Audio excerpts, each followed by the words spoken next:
Good evening, it's 5:33 p.m.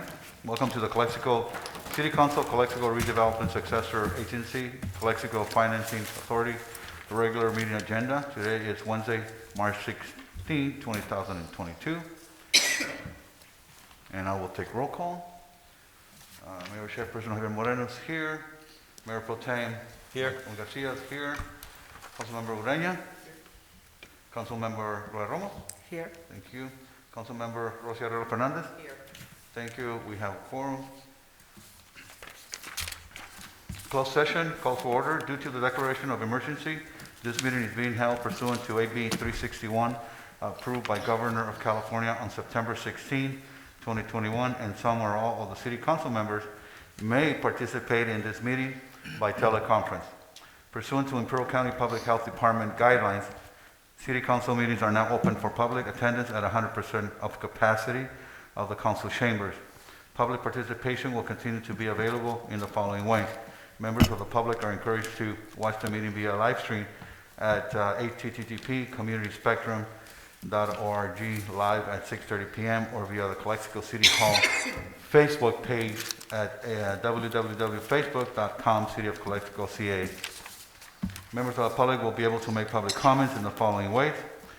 In-person comments, submit public comments via email by 2 p.m. on Wednesday, March 16, 2022 to our city clerk at Garcia@calexicoca.gov or via fax to 760-768-2103. You may make public comments via Zoom from a PC, Mac, iPad, iPhone, or Android device. Please click this URL to join. The telephone number is 1-669-900-6833.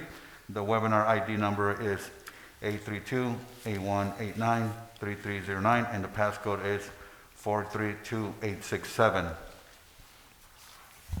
Public comments not to exceed 3 minutes. This is the time for the public to address the City Council on closed session items only. The mayor will recognize you, and when you come to the microphone, please state your name and place of residence for the record. While members of the public are encouraged to participate, it is unlawful to disturb or delay the council meeting with personal or slanderous remarks.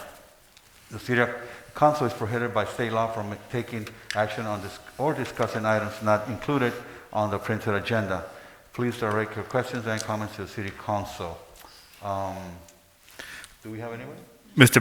Mayor, we do have also one item we need to add as an urgency item to closed session. This came to the attention of the city after the posting of the agenda, and it would be conference legal counsel, anticipated litigation, significant exposure to litigation pursuant to Government Code Section 56.9D2/E1, 2 potential cases. So recommendation is to take a motion to add that item as number 5 to closed session. Okay, duly noted. I'll make a motion to include emergency item as number 5 as explained by our council. Anybody second that? Second. Okay, second by Mr. Garcia. All those in favor? Aye. Aye. Motion carried 5-0. Thank you. Adjourn to closed session. A closed session of the City Council, Calexico Community Redevelopment Agency Successor Agency, Calexico Financing Authority may be held in accordance with state law, which may include, but is not limited to, the following types of items: personal matters, labor negotiations, security matters, providing instructions to real property, renegotiations, and conference with legal counsel regarding pending litigation. The closed session will be held in the City Hall Conference Room located at 608 Heber Avenue, Calexico, California. Any public comment or closed session items will be taken before the closed session. Any required announcements or discussion of closed session items or actions following the closed session will be made in the City Council chambers at 608 Heber Avenue, Calexico, California. It is now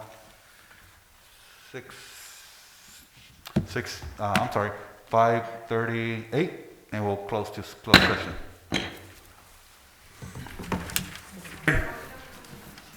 Welcome to the Calexico City Council, Calexico Redevelopment Successor Agency, Calexico Financing Authority regular meeting.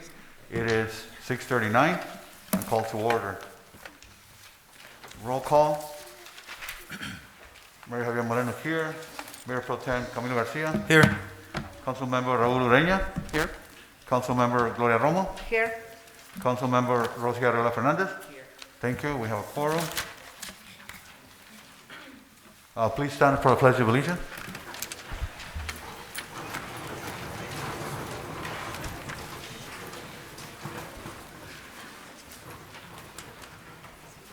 Ready? Begin.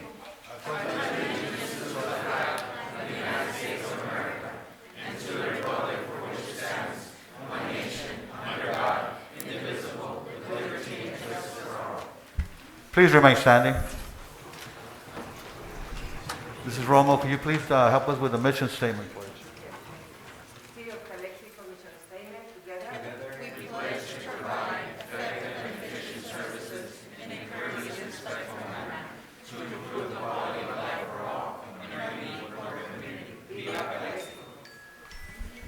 And Mr. Ureña, invocation? Thank you. Dear loving Father, thank you on behalf of all who are gathered here today for your many and abundant blessings. Thank you for life itself, for the measure of health as we fulfill our callings. I pray for our mayor and for the council, various levels of city staff, particularly for us, the assembled council. I'm asking that you would graciously grant us the wisdom to govern amid this pandemic, to govern with a sense of welfare and the true needs of our people, govern with justice and righteousness, to work together in harmony, even when there is honest disagreement. I pray for the agenda set before us today. I ask you give us an assurance of what would please you and what would benefit those who live and work in our beloved city of Calexico. Last, we pray for the loss of 2 staff members, Germanis Aguirre and Ponacino Reyes. May they find love and peace in your presence. Our thoughts and prayers are with their families. We ask you to give them comfort and peace to cope with their loss. It is in your most blessed name I pray. Amen. Amen. Amen. Thank you, Mr. Ureña. Please have a seat.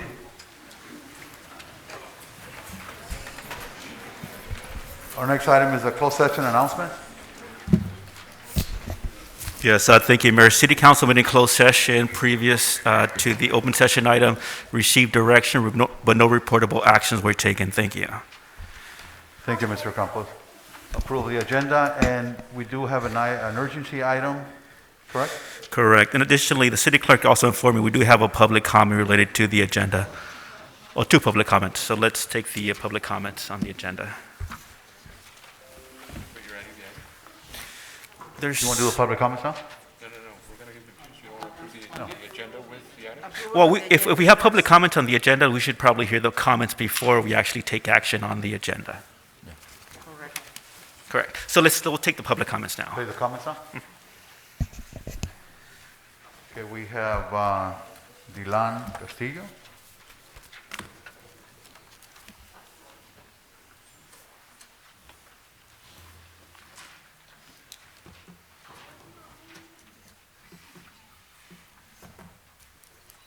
Good evening, council members and members of the public. Good evening. I just wanted to bring up to your attention if there could be a motion to bring up item agenda number 12 and move it forward, just to be courteous for everyone's time here. A lot of people would like to hear about specifically what that's going to entail, and most of these people that are here, as you see, they are soccer students, and I'm sure they either have practice or a game or something that they could, better get used to or better get to. So if you could just please keep that into consideration, and I urge you to just speak on the item before we waste much more of the community's time. Thank you. Thank you.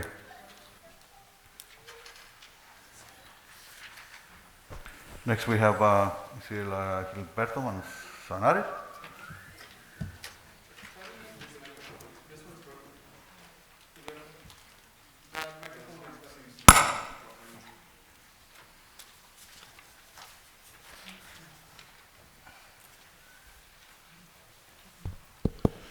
Good evening, members of the public and the council. Good I evening. also, like Dylan, want to advocate for item agenda number 12 regarding ARPA funds to be moved to the front of the agenda to respect people's time. I think most of us here are here for that reason. Some of us had to get off of work, like myself, early. Some of us have soccer games. So please take that into consideration when approving the agenda. Thank you. Thank you.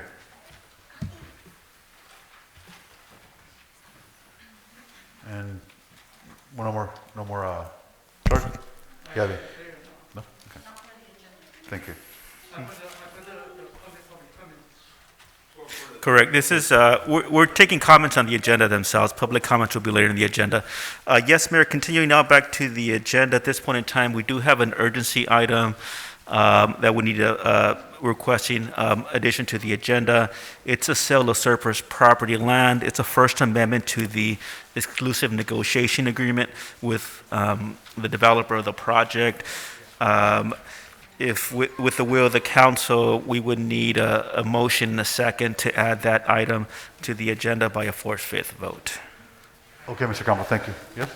I would like to make a motion to add that item and to move ARPA before.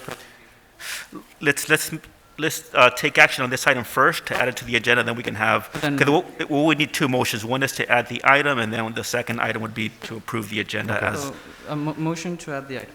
All right, second? Second. Second, Mr. Garcia, all in favor? Aye? Aye. Thank you. And then for the Motion record, carries. that would Second be, item? correct, and that would be item number 9A on the agenda, and the current 9 item will be 9B. May I make a motion? I would like to make a motion to move comment and item number 12. President. Public comments on that item. Oh, no, never mind. Just move item number 12 to the to before the presentation. No, just I'll second. And then part of that motion for the record would also be approving the agenda as amended. So go ahead, if you want to amend the agenda to approve, your motion, excuse me. and otherwise approve the agenda as stated. Okay, anybody second that? Second. Second, Mr. Garcia, all in favor? Aye? Aye. Aye, motion carried, 5-0. Thank you. Now we go presentations, and we do have item, right? We want to talk about. Yeah.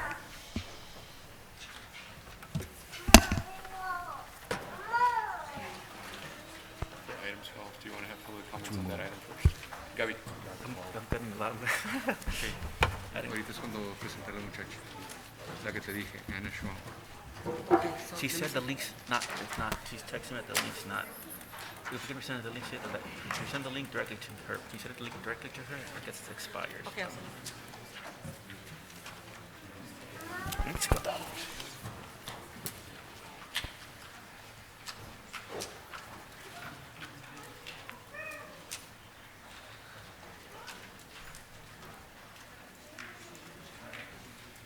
Three-minute recess. Okay, we'll take a 3-minute recess.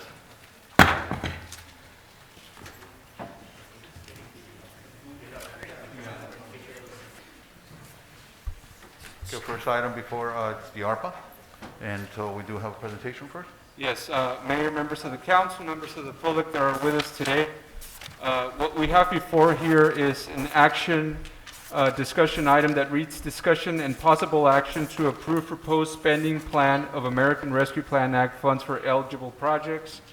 What we have before you is a compilation of items that took place, number one, February 1st, 2022, as part of a public workshop that took place in which a plan was presented to the public.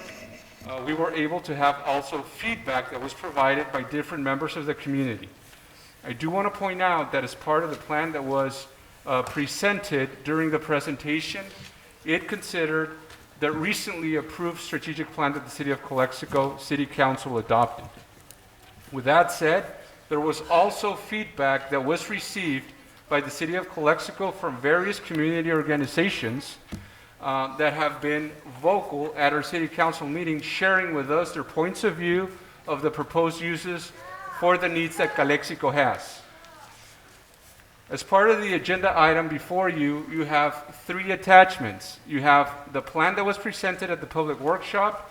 You have an alternate plan that was developed and prepared by Council Member Raul Ureña. And the 3rd attachment is a memorandum that was commissioned, and it was done by Attorney Anna Schwab from our legal counsel, Best and Krieger. At this time right now, what we will proceed is to have Ms. Schwab provide an overview of the memorandum, and that will follow by additional comments and discussion on the item. Carlos, do you want to answer? Yes, thank you, Mr. City Manager, City Public. As the City Manager commented, in the packet, there's a memo prepared by our law firm, specifically one of our attorneys who specializes on ARPA guidelines, the final rules, and not only interpreting the guidelines, but also providing the guidance and assistance to public agencies. The memo as attached to the packet reviews a spending plan that's currently being proposed, and it classifies some of these projects either being eligible if they address public health or economic disparities, whether there's more additional information or there are additional findings and facts that can be introduced and made that would strengthen these projects to be compliant with the ARPA and the Treasury guidelines. With that now, the attorney, Anna Schwab, was our firm. She's on Zoom, and she'll provide a brief overview of the memo. And as we proceed, if there's additional questions, she and I will be here to answer any questions. Señor Campos, just a quick question. ¿Puede traducir en brevedad lo que se está diciendo? Porque la mayoría de la gente aquí habla español. Sí, sí. Y quiero que entiendan lo que está pasando. Sí, claro. Estaba comentando que parte de la información que tenemos hoy es parte de un papel del despacho nosotros que pusimos, ¿verdad? Que explica los proyectos que están, el Cabildo aquí está discutiendo hoy y va a discutir y da asesorando los programas con las reglas del ARPA y las leyes federales. La abogada Ana Schwab de nuestro despacho, ella es la que es especialista en ese tema y está con nosotros por Zoom y va a dar un breve resumen del papel que está en el paquete hoy. A ver, Ana, si los City puedes. Clerk, if you can just give the cue to Ms. Schwab so she can provide a presentation, please.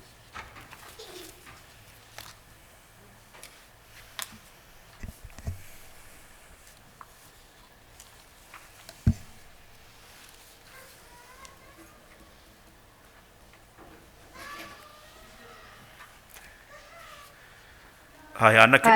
Okay, good. Good evening, everybody. Good evening, council, and good evening, everybody. It is great to virtually be here with you this evening. And as was shared, I have been working closely on the American Rescue Plan Act implementation and how it's being put forth and executed within our communities. And as was shared as well, one of the items before council today is an analysis of some of the items that council is considering using the American Rescue Plan Act funds that were awarded to the city of Calexico in the American Rescue Plan Act. What the memo really tries to provide to council is a couple of things. First, it tries to provide a general overview of the final rule and what are the eligible expenditures that can be made. The reason that I would like to highlight this to start is because it's where we get all the rest of our categories from. And so it's important to understand what can we do. And there are lots of nuances within each of these categories, but it's important to have that general overview to start. So that's a good chunk of what the beginning part of your memorandum is. It goes through each of those categories of eligible use. It also talks about some of the other areas, such as if we're doing an item that is beyond an enumerated use, what we would need to do in the type of analysis, as well as what analysis and requirements would be expected of the city if the city were to pursue a capital expenditure requirement or capital expenditure project. And lastly, it also highlights, before we get into the city specific, it highlights what we can't do with the funds. Really important. We want to make sure we're using the funds within the statute and the guidance because we really want to make sure the funds get to stay in our communities. Before council in this memorandum, we looked at a number of items and tried to kind of couple them in a few different ways. We looked at what would be eligible, just generally eligible off the bat. We don't really need to ask too many more questions. Each of these will have reporting and, again, some nuances within it, but on the whole, it would be eligible. Then we look at what would be eligible if it were in the category of addressing public health and or economic disparities. Those two categories have very specific requirements, so we want to be sure that we are looking at those and providing those in their own separate area. And lastly, there's a section going over the items that require further clarification. Ones that we're going to need to just analyze a little bit more. It's not that they are no, it's that in order to ensure the city is expending the funds in the most compliant way with American Rescue Plan Act, we want to just make sure we're diving, into a few more of the details first. So I'm going to talk about these just generally. I want to save some time for council to ask questions, and we can go over anything. And as I've shared with your city manager, and I work very closely with Carlos, is anytime we have these questions come up, we can analyze them again. This memo, it can be a working document that we can continue to analyze if new ideas come up, and as the city continues to determine what is best for the expenditure of these funds for the city. So off the bat, the items that would be eligible would be the Essential Worker Relief Program, the Emergency Equipment Response, the Update to Traffic Patterns, and the Airport Terminal Repair.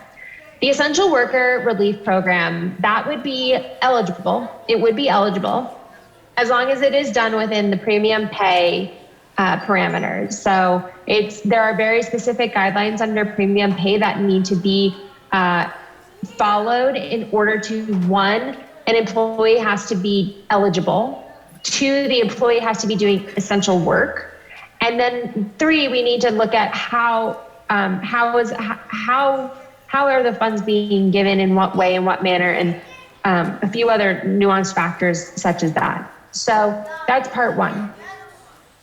The second one, the emergency response equipment, the traffic patterns, and the airport repair terminal would be eligible if they were done under general government services. So one of the eligible categories is the lost revenue category. It is designed to allow communities to put funds back into the community, knowing that the COVID-19 public health emergency really caused a hit on a lot of the revenue streams that cities rely on for their general funds. It was an area that was not actually allowed in previous COVID relief packages. And so this is incredibly unique to the American Rescue Plan Act. The next would be I just lost my screen, sorry. Next would be the eligible if we were addressing public health or economic disparities. Indoor ventilation and filtration for facilities, again, if we're addressing public health as a response mitigation COVID-19 and prevention of COVID-19. Recreation infrastructure projects. So this is an interesting one because there's very specific areas where the rule talks about infrastructure and what can and can't be. Here, the negative economic impact on disproportionately impacted communities, they want to make sure that there is outdoor space for these communities. And again, I can get into more into the nuance in the rule, but this really is, that's just the general side of it. So that's where that comes in. And we're fortunate that Treasury expanded the broadband use under the final rule. Previously, it was very, very narrow and would have been very difficult for the city to utilize. However, given specific language and a specific analysis, these would be eligible if we were addressing public health emergency, those who were negatively economically impacted, a couple other areas, and as I said, the language from the statute and the final rule. As council can see, under the last category, there's a number of items that we really would want to dive into, understanding, just getting some more detail from councilors, the city, on just who are benefiting, how would we implement this, and a couple other details. Because some of these don't exactly fit into just one singular category, And again, the goal is to make sure that these funds stay in the community and don't get called back by Treasury. So those are ones that we would just need to make sure. Again, for instance, the water sewer replacement. Water and sewer are absolutely an eligible use category. However, we have a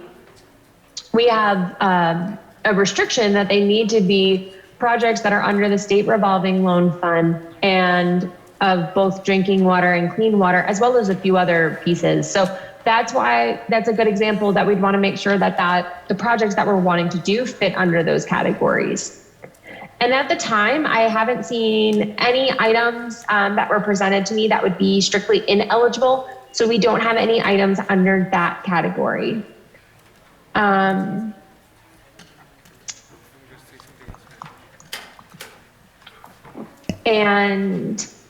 so I'm going to pause there for a moment. Are there any questions? Mayor, if I may, can I just say something in Spanish to address this? Yeah, we have paused it already? I'm sorry? Is it paused? Did we pause the? Yeah. Okay, go ahead. Bueno, brevemente antes, gracias por la paciencia que han mostrado. Lo que la abogada Ana Schwab ahorita comentó es un resumen del memorándum que es parte del punto en la agenda que fue incluido en la agenda que se publicó de manera virtual y de manera impresa. Con ello, nada más quiero aclarar, y voy a ser breve, no voy a repetir palabra por palabra, pero el memorando al cual ella hizo alusión ahorita toma en consideración los planes que yo les comenté que se están considerando. Entonces, se hizo un análisis de los usos que se están proponiendo del plan presentado en el foro público en el taller del 1 de febrero, los usos que se proponen por parte del concejal Raúl Ureña y a su vez también el punto de vista de qué proyectos y usos son elegibles y no elegibles. Y los que no son elegibles, cómo hacer dentro del Estatuto Federal para que lo sean. Entonces, en palabras más, palabras menos, eso fue lo que se comentó. Lo que ven aquí ustedes es la copia del memorando al cual estamos haciendo referencia. So, with that, Mayor, Carlos, you want to add anything else? No, that would be it. As the attorney just commented, it was a brief overview talking about the projects and how they would potentially qualify. With that, this will be a time if council has any questions specific to the memorandum or the guidelines of the final rule. This would be the appropriate time to ask any questions. All right, thank you. Thank you, Mr. Figueroa. Should we proceed?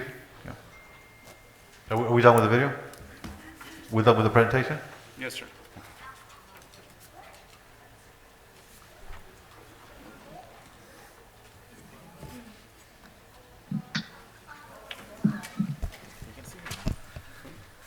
Okay, so we got the public comments now?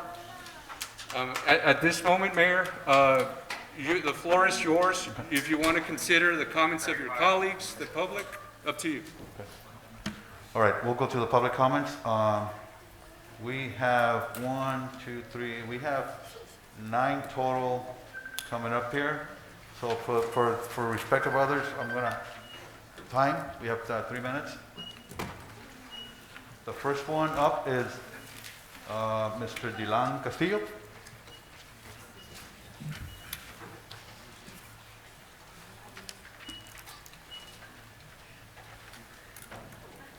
Council members. Hello again, good evening, members of the public. My name is Dylan Castillo, and I serve as one of the planning commissioners for Calexico, and I'm also one of the core organizers for the local group Calexico Needs Change. It hardens me to see where we are today. I am frustrated primarily in the lack of communication with the majority of you and your lack of transparency with your reasoning and decisions behind your actions, and the lack of community outreach. This item should be for discussion only because it is nowhere near ready to be voted on. I am in disbelief that you would choose to vote so carelessly with the financial aid that could directly benefit the people. Please explain to me what you are thinking. Please help us understand what exactly you believe that this is in the best interest of Calexico. You are elected to represent the city, and though we have different ways of going about that, you rarely really initiated communication, opening up discussions, and coming up with solutions. In regards to ARPA, it has been over a year with $9 million in funds, and the only thing we've chosen to vote on is more vehicles. I say more because if I recall correctly, we just got new vehicles through the use of the marijuana tax. We barely had any discussion until the ARPA workshop, of which the majority of you remained quiet and gave no input during the entire workshop. Despite the public feedback that was vocal against the city's ARPA plan, there doesn't seem to have been much of a difference in regards to the new plan. Regardless, with how I put through, what disappoints me more, again, the lack of clarity, with your reasoning as if you're just going through the motions and looking to get it over.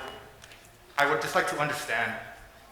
I was one of the people involved in conducting a community survey for the use of ARPA during doing your jobs, because it didn't seem like you guys were going to do it otherwise. We realized that we weren't going to do it, so we did the homework, we emailed you the findings, and despite this, you have not acknowledged or responded back to us. I urge you to table this item and keep it for discussion until there has been ample time to discuss, or at the very least, for you to give us reason to help us understand the decisions behind today's actions. Thank you. Thank you, Mr. Garcia.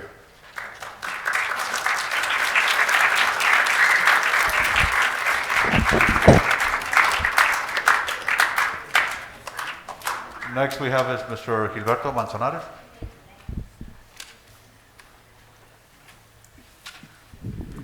Hola, buenas tardes, concilio y público. Buenas tardes. Mi nombre es Gilberto Manzanares, soy residente de Calexico. First off, I want to express my disappointment in the lack of transparency that the city has had regarding the nearly $10 million received from COVID recovery funds. The city has now been explicit with the public regarding what these funds are, what they entail, how can we spend them, and I also want to note how the city website itself has no information whatsoever regarding ARPA funds. This information for the average citizen is almost impossible to find. To put into comparison, the following is a list of California cities, big and small, which made this information public on their websites: Irvine, Concord, Riverside, Canyon Lake, Lafayette, Davis, Citrus Heights, Cypress, Escondido, San Diego, San Bernardino, Los Angeles, Bakersfield, Fresno, Santa Barbara, Sacramento. I definitely can keep going, but I think I made my point on that. Many of the cities also conducted surveys to gather community input in order to get information straight from their citizens to where they feel these ARPA funds should be spent, something Calexico also did not participate in. Due to the lack of transparency regarding the spending of millions of dollars, I urge the council to take a step back, have a discussion with the community, not jump to a vote, to discuss a plan that will benefit the community and its essential workers. My mother, being an essential worker, has told me the stories of the many retail coworkers who have sadly passed away in her workplace. So I hope you can understand my frustration when this council voted to block these people from earning a couple extra dollars an hour for exposing their lives during this pandemic, but not thinking twice before giving the city employees, including those with high, comfortable salaries, $7,000 each from these very COVID recovery funds, which people are here now fighting for. The memorandum itself, as we just heard, approved that the definition that these funds can be used to pay essential workers, not only city employees. Our very own community organized survey have found that over 90% are in agreement that we should use some of these funds for workers. Mayor Moreno, during your campaign, you stated, and I quote, "I am running for city council because I want to ensure your vote counts and city government is more transparent and accountable to the citizens."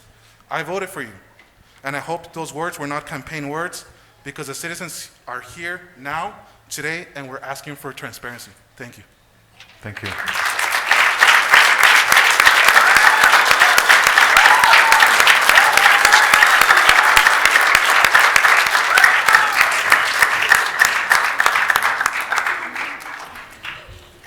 Next, we have Mr. Jun Kim.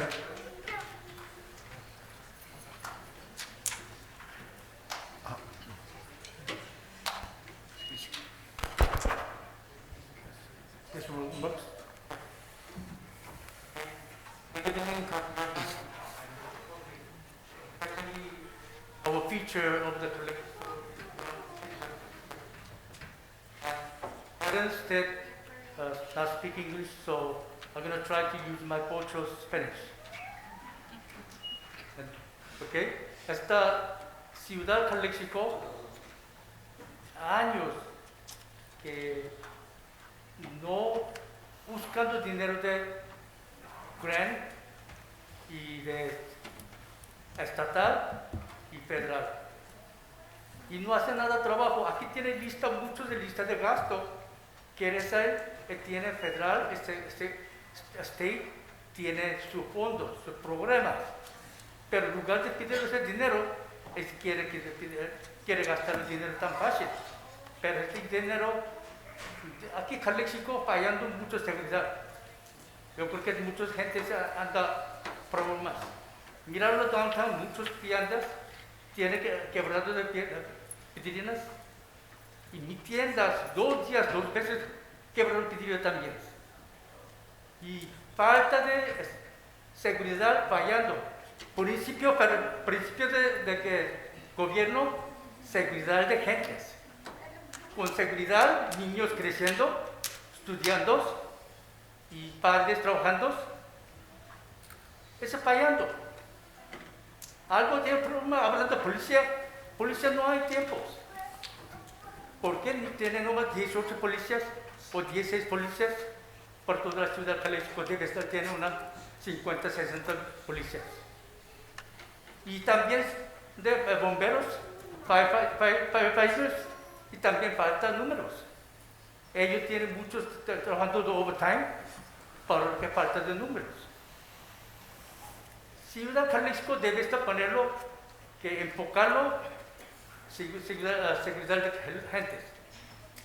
Y está, ahorita, muchos quieren el gobierno, mismo que una casa, pero frío, ellos quebrando pared, puerta, para quemarlo por los fríos, calentarlo. Después, ni hay casa. Mr. Kim, is that ARPA related, please? The subject, please, thank you. Yes, this is this. Esa seguridad fallando. Debe estar buscando ese dinero, mantenerlo a seguridad de Ciudad de Calexico y servicios de seniors y parques para departamento de youth. Our youth necesita ayuda para tenerlo toda su imagen, toda la actividad para hacerlo su futuro. Ese futuro del niño es el futuro de Calexico. Necesita tenerlo fondo, enfocarlo, seguridad de senior citizens, seguridad de senior citizens y servicios en parque para niños. Por favor, este dinero debe estar enfocarlo. Otro proyecto, hay mucho dinero estatal. Otro día se ha hablado que tiene programa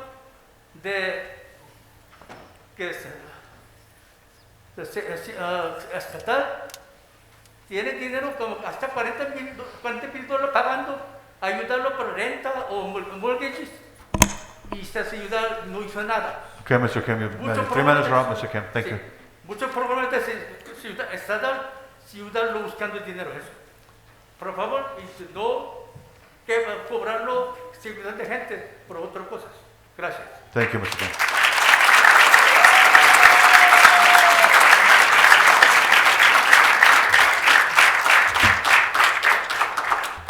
Next, we have Mr. Raúl Ureña.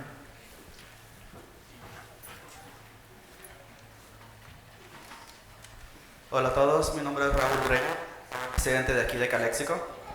Como todos sabemos, esta ciudad está saliendo de una situación financiera muy mala que nos puso en muy mala situación. Perdimos muchos servicios, perdimos policías, perdimos bomberos, perdimos parques, perdimos muchas cosas buenas para la ciudad.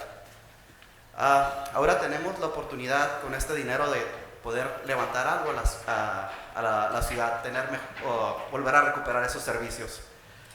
Le pido al concilio que tome la más inteligente, decisiones más inteligentes para poder gastar este dinero bien. Como sabemos, la situación financiera en la que nos pusieron los pasados council members fue por malas decisiones. Ahora sabemos de que ustedes pueden trabajar juntos, han mostrado que pueden trabajar juntos y tomar decisiones buenas. Ojalá la oración del Señor Reina funcione y ustedes tomen la mejor decisión. Se los pido. Gracias. Thank you.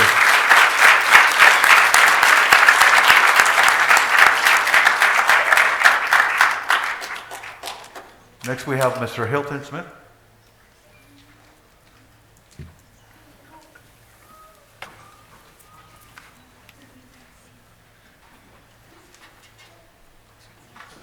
¿Cuál? Ese sí sirve. El otro no, pero ese sí sirve. It's off. There, that one works.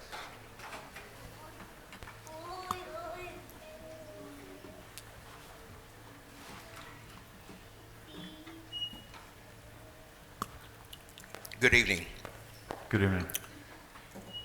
As a concerned citizen of Imperial County, as it relates to the Calexico decision to disperse ARPA funds that will benefit the citizens of Calexico,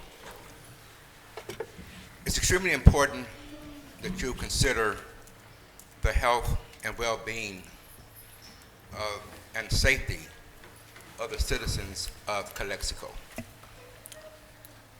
If you proceed further, I strongly suggest that this governing body consider those individuals suffering from drug addictions and mental health crisis.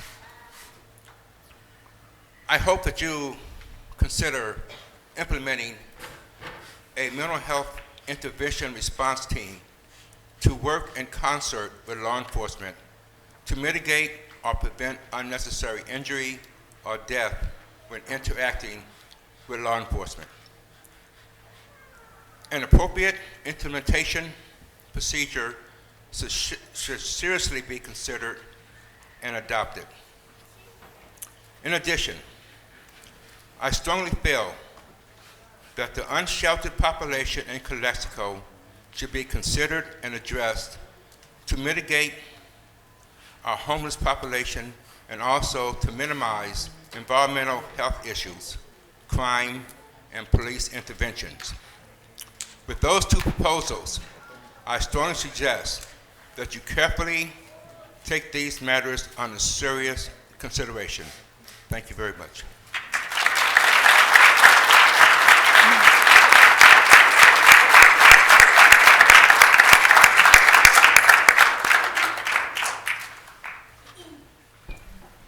Next, we have María Flores.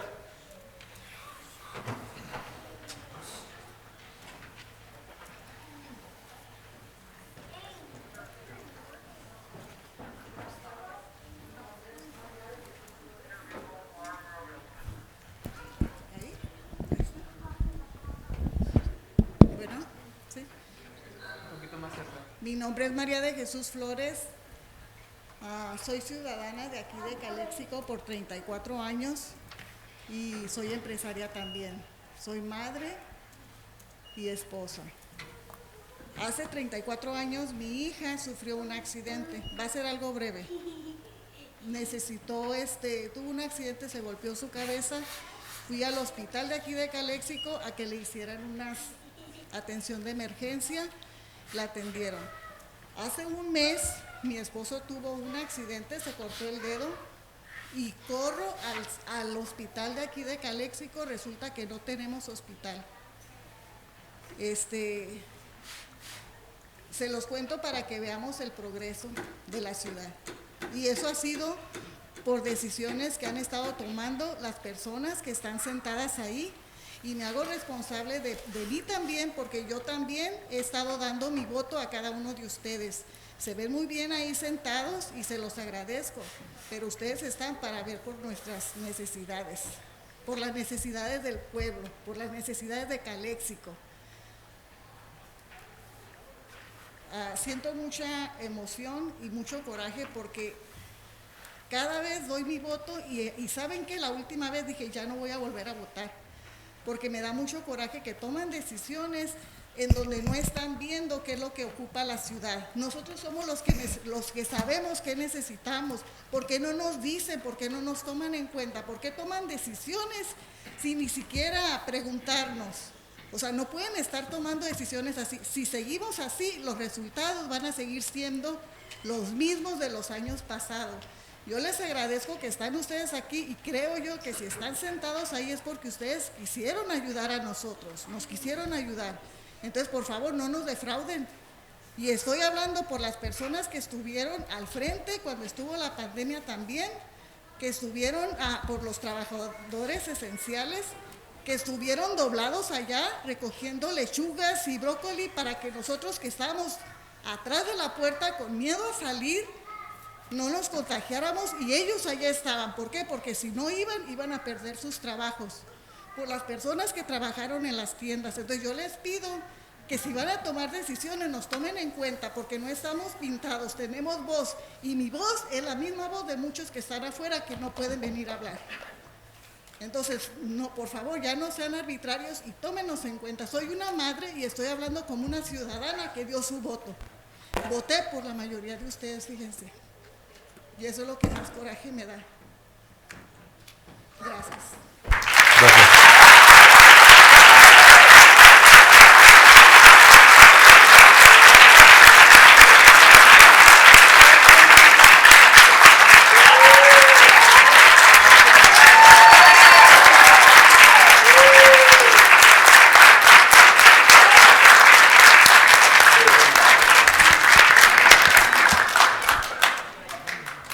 Next we have is Daniela Flores. Yeah.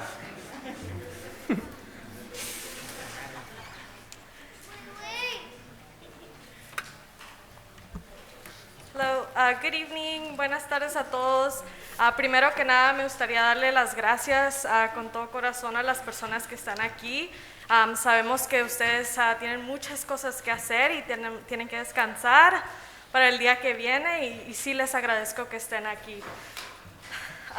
My name is Daniela Flores. I was born and raised in this valley, raised in Calexico, went through the school system here. You all know who I am, but I am a member of Imperial Valley Equity and Justice Coalition. I was also a planning commissioner for the city of Calexico, and I've also been working for the last almost 3 years around the pandemic in the response. I'm here to really, I think you know what I think already, and you've made your decisions already for many items in the past, and you've already shown us where your priorities are at. So I'm here to really just emphasize and really want to highlight everything that the community is sharing here. So Calexico, we had 276 members of our community. So let me say it again, 276 members of our community that lost their lives. I wish I knew how many were essential workers because I bet you it was in the 90%. So I'm here to remind you, this is lives we're talking about. This is the people we're talking about. When you make your decision about ARPA, our coalition has been informing the public, have been doing the job of the city to inform them about what's at stake here since October. We've had social media posts about what ARPA is and trying to share that information. So I'm here to remind you that these are the people that elected you. Make decisions for them. Make decisions for all the essential workers. We are a low-income community, mostly brown, mostly migrant, mostly essential workers, hardworking families. For once, please, I ask you to make decisions that are going to impact community members directly. So I am here to advocate for the essential worker premium pay. It's enough that we proposed hero pay when they were in the trenches and you chose not to take that into account. So we're upset and we're not going away, so we will continue to come and raise our voice and really hope that you make a decision that is for the people. Let's not make a mistake. Imperial County has the worst death rate for COVID in the state. And our Calexico has the worst health outcomes of the whole county. Worst. We are the ones with the most deaths and we're the most cases. Yes, we're one of the largest cities, but there is a disparity. We've been advocating for accessible testing, education, vaccines, And what did you do? You closed down the COVID committee. Boo. I was a member. And I'll conclude soon. But I do want to say that COVID committee, you know what it did? It introduced me to Dr. Vo and all my community members that I work with, made that partnership. And guess what? We did together in partnership the mass clinic that happened at the theaters. That was because of the COVID committee. So you know what I think. I'm happy that the community members are here and that we're getting to hear from them. Please make decisions that are informed by the people. Our coalition sent you findings from the survey that we conducted. Again, that really should have been on your charge. And we did it in a week. So there's really no excuse. I know my 3 minutes are up, so I just really urge you, if you're gonna make a decision today, don't forget, we all vote. We all will continue to raise our voice and we're not going anywhere. Thank you.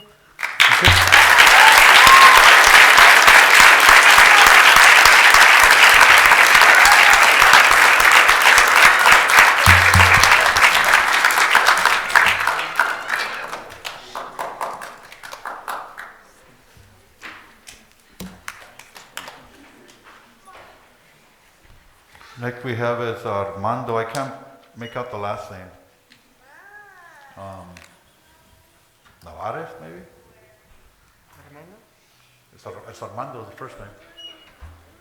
Moral?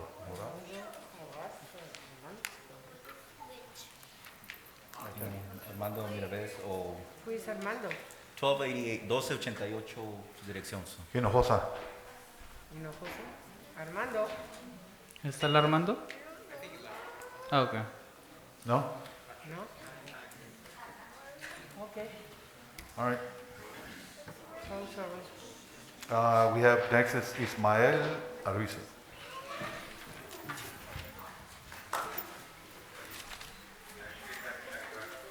Hello, buenas tardes, Council. Can you hear me? Buenas tardes, yes. I have a couple questions. Do you guys remember the workshop we had last month about the ARPA?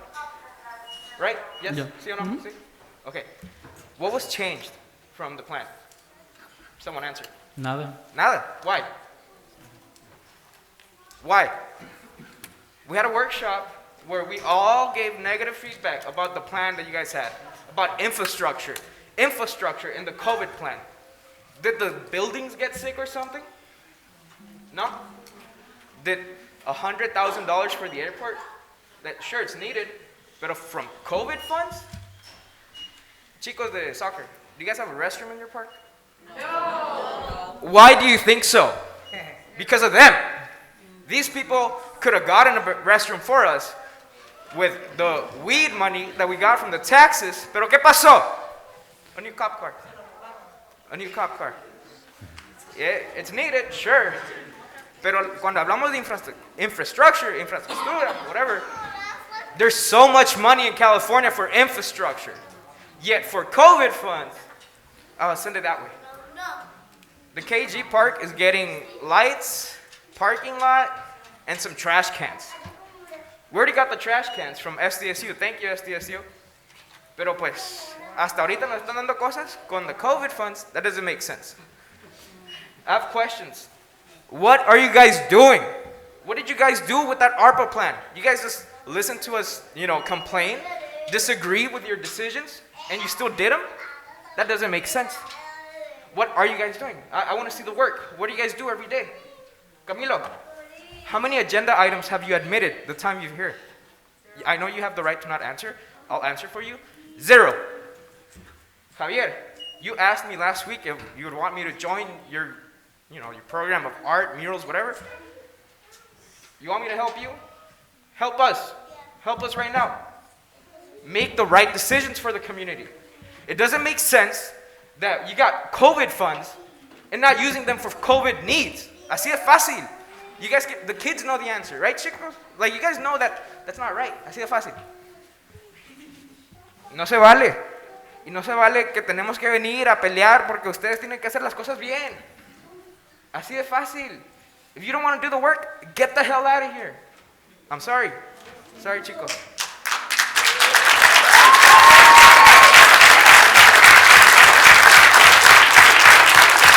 I have 3 minutes.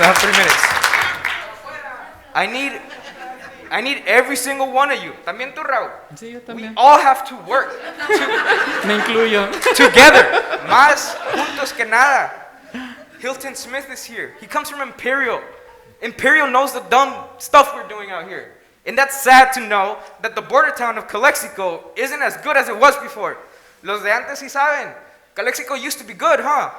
Digan que sí. Sí, que sí voy. Y ahorita estamos en los... Ni hay baños. The water... there's like a restroom and some water faucet out here. Ni sirve. Like... Because of COVID. Camilo, when we were in the art walk, yo le dije, ¿y los baños, pues? ¿Qué pedo? And he's like, that's not our priority right now. How is it not a priority? Public hygiene is needed. It's health. Así de fácil. And I keep on saying it because it's easy. Do the right choices. How much time do I have?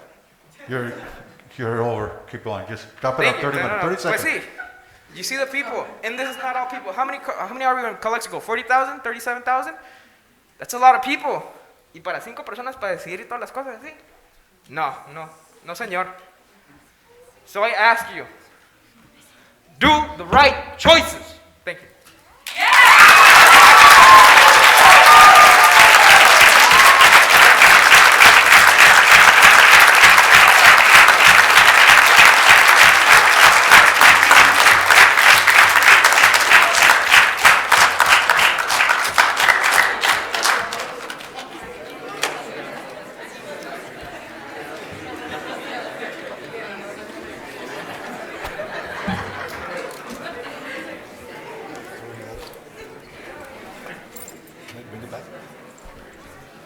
So this is an action item, potentially,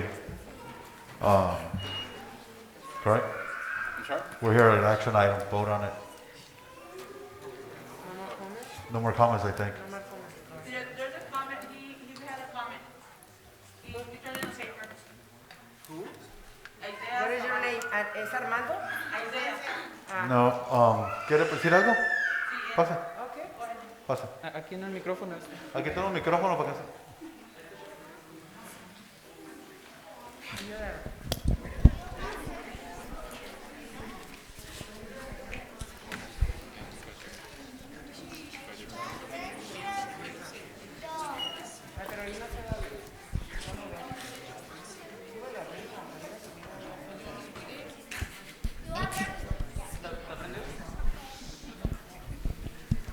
Okay, I'm going to speak on his behalf. He wanted to speak today. I guess he got very nervous. And it's a large crowd, exactly. And it takes us a lot of courage, and he has the courage to come here and be his tia who defends him and everything. But anyway, I'm coming here once again. I came here about 2 weeks ago, and I'm here again. And yes, we know COVID money is here for, as you stated. Let me go ahead and just get my...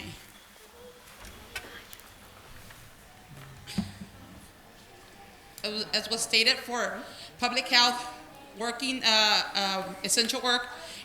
Well, we know that you have agendized the airport and indoor ventilation, recreation infrastructure, outdoor space.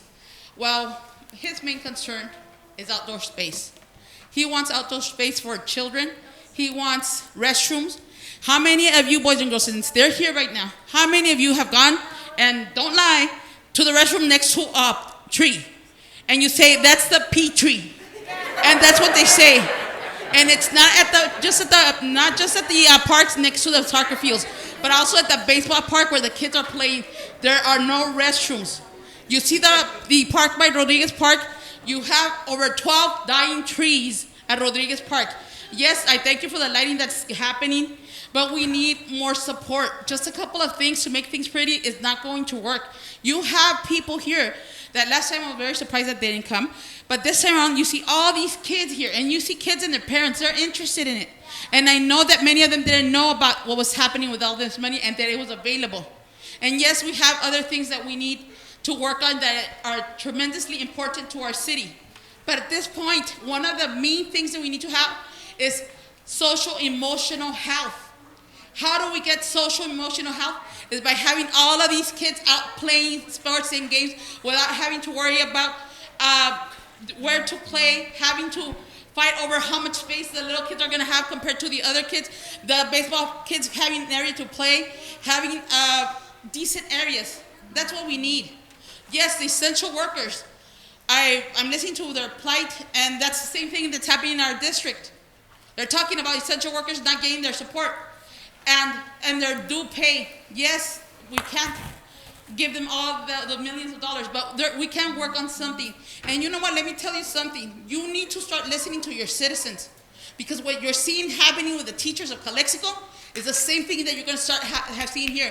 You see all of these people that are showing up. You're going to get people that are going to be upset at the city of Calexico.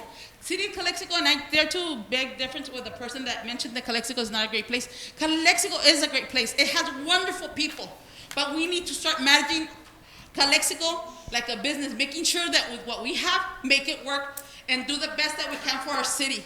You are responsible for our city now because you were selected and you decided to be there. Listen to your people. Some of them, when they bring those ideas, they might not be the best ideas, but listen to them, because these people are brilliant and they can give you some other ideas that you can latch on and make better ideas and better decisions.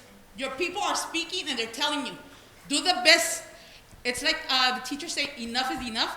Well, you know what? Enough is enough. Listen to your people, work together, make something solid for Calexico to happen, so we're not using the phrase only Calexico. We use only Calexico because we say positive things about Calexico. Thank you. Thank you.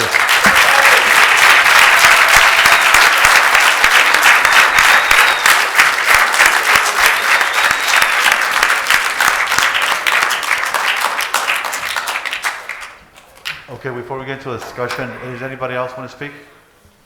Mr. Escobar? Our supervisor, Jesus Eduardo Escobar, District 1, correct?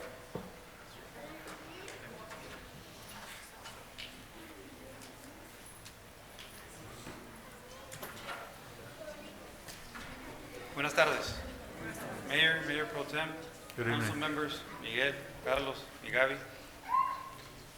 Is it okay if I address it yourselves, because obviously I'm addressing the crowd? Can I address you in Absolutely, Spanish? go ahead.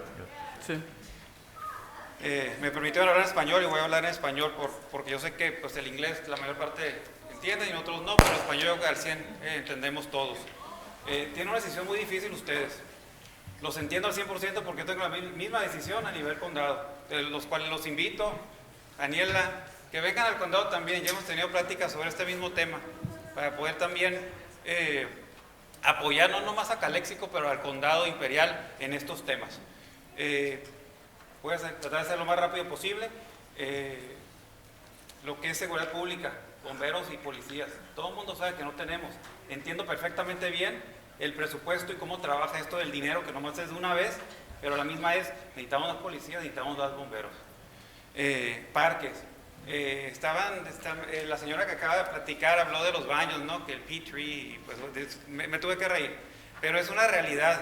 Pero lo peor del caso, y no es culpa de ustedes, lo peor del caso es, manejé por la Andrade y conté los desarrollos que hay en Calexico. Hay 10 desarrollos por la calle Andrade, desde la frontera, o sea, el cerco, hasta la Cole Road. 10 fraccionamientos. ¿Cuántos parques hay? No es culpa de ustedes. Yo serví a ustedes sus zapatos hace pocos años. No es culpa de nosotros. Fueron, desafortunadamente, malas administraciones de anterior. ¿Cómo podemos resolver el problema? Diosito nos regaló no fue un regalo, porque perdimos muchas vías. Daniela dijo 276. Pero es una manera de apoyar, porque sus hijos no juegan en parques, hay que ser claros, juegan en cuencas que le meten $10,000, ¿y qué pasa? Con todo respeto, se chingan en cuanto hay una derrame de agua, una tubería, o Dios guarda que nos llueve una vez al año. Entonces, hay que ser realistas, no juegan en parques, juegan en cuencas. Ese es otro problema que tenemos. No es su problema, pero ya desafortunadamente lo heredaron. Aquí tenemos un poco de dinero en lo que se puede resolver ese problema, porque tenemos varios parques que se pueden acondicionar para este tipo de cosas, con baños adecuados que se puedan utilizar a las horas que los niños juegan. He platicado con varios de ustedes. Downtown era un proyecto que ya tenemos bastante tiempo. el desarrollo del downtown, cómo podemos mejorar el centro de la ciudad para que sea más atractivo para nuestros negocios y por consecuencia más impuestos para nosotros y poder realmente tener más flexibilidad. ¿Qué podemos hacer con eso? Es un plan que he platicado con uno o dos de ustedes en lo que básicamente se desarrolla el centro de la ciudad. Recuerden que ya se aprobó 900 y pico millones de dólares para reconstruir la garita peatonal. Entonces el centro de la ciudad va a cambiar muchísimo los siguientes 3 a 5 años. ¿Por qué lo digo? Porque tenemos que hacer una estrategia, con mucho gusto nos apoya el nivel condado, para poder obviamente seguir apoyando a los homeless, pero en otro lugar más adecuado para ellos y que el downtown sea más eficaz y obviamente más atractivo tanto para los peatonales de Mexicali como para los residentes de Calexico y obviamente a un estímulo fiscal y económico. Y por último, obviamente, ¿quién fue la gente que sufrió más? La gente, los dueños de las pequeñas empresas y sus empleados. Los empleados que trabajaban por el mínimo, que no estaban agarrando ese desempleo que era tan lucrativo para el residente del Valle Imperial. ¿Por qué? Porque de repente tenías el desempleo más $600, más $400, y la gente que ganaba el mínimo no le daban nada. Entonces ahí es otra oportunidad, tanto ciudad como condado, para poder apoyar a esa gente. Tienen unas decisiones muy difíciles. Los invito a ustedes que vengan al condado también, ver esas decisiones y tener voz y voto en esas decisiones. También yo sé que lo saben, pero se los voy a compartir al cabo. Tienen mucha flexibilidad en estos fondos. Son aproximadamente 7 millones, ¿correcto? Que quedan 7 millones. Tienen mucha flexibilidad en poder manipular el asunto. Entonces votan por algo ahora, pero tienen flexibilidad de manipularlo basado en las necesidades de su comunidad, que es algo muy importante que ustedes también deben de saber. No está fijo, es algo muy flexible. Entonces, no estoy aquí para criticar, yo estoy en sus mismos zapatos. Es una responsabilidad tremenda que tienen ustedes. Nomás les pido que por favor piensen en su comunidad y en cómo mejor beneficiar a nosotros que somos comunidad. Con permiso. Gracias.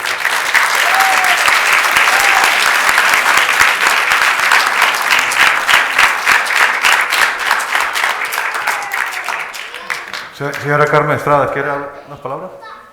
¿Sí? Carmen, es sobre el tema este de ARPA. ¿Sí? ¿Sí? ¿Es de ARPA? ¿Es de ARPA? Nomás exclusivamente de ARPA. Porque Sí, va a hablar es sobre el lo de- dinero de los 7 millones. Sí. Se espera para... Okay.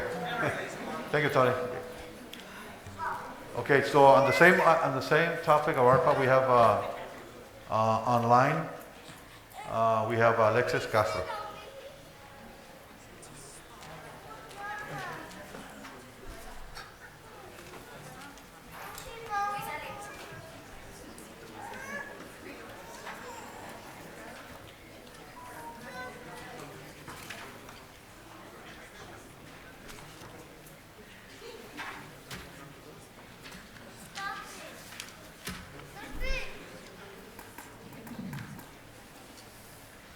Hello.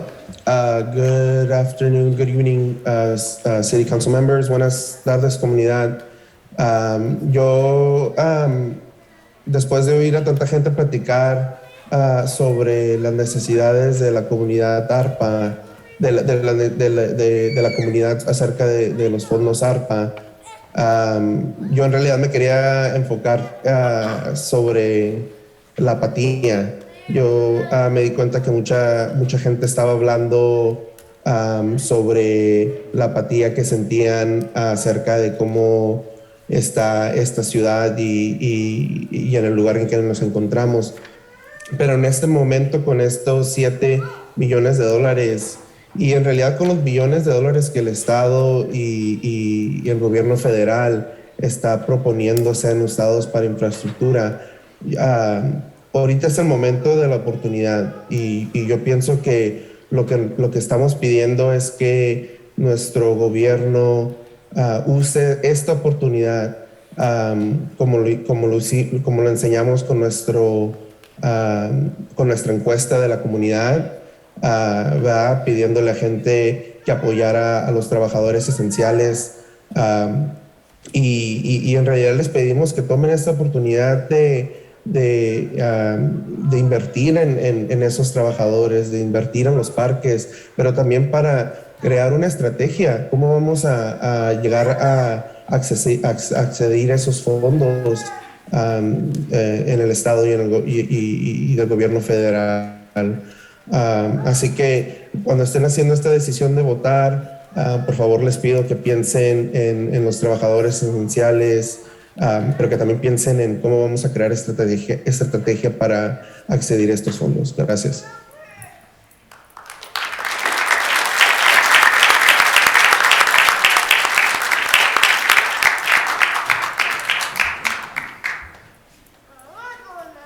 So that concludes, anybody want to speak on the item? Anybody else? Okay, so we'll go ahead open for discussion. Who wants to go first? I think you have to. You have somebody? You do? Okay.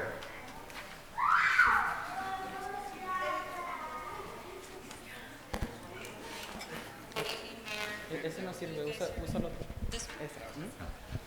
Good evening, Mayor, Mayor Pro Tem, and Council. I know you guys are faced with a very difficult decision, and I'm here for multiple reasons, but I think all I can ask for as a resident of the city of Calexico is for some time for you guys to take into consideration and really think of the residents and listen to everybody. And I know you guys work very hard, and you guys have very difficult decisions ahead of you always as our leaders. So I just wanted to tell you guys that I really hope you guys just take some time to take into consideration how those funds can be used. Thank you for your hard work. Thank you.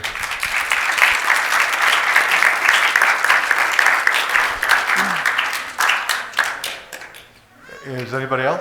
No? Okay, so we'll open for discussion. Lorena, you want to start? Sure. Okay, thank you.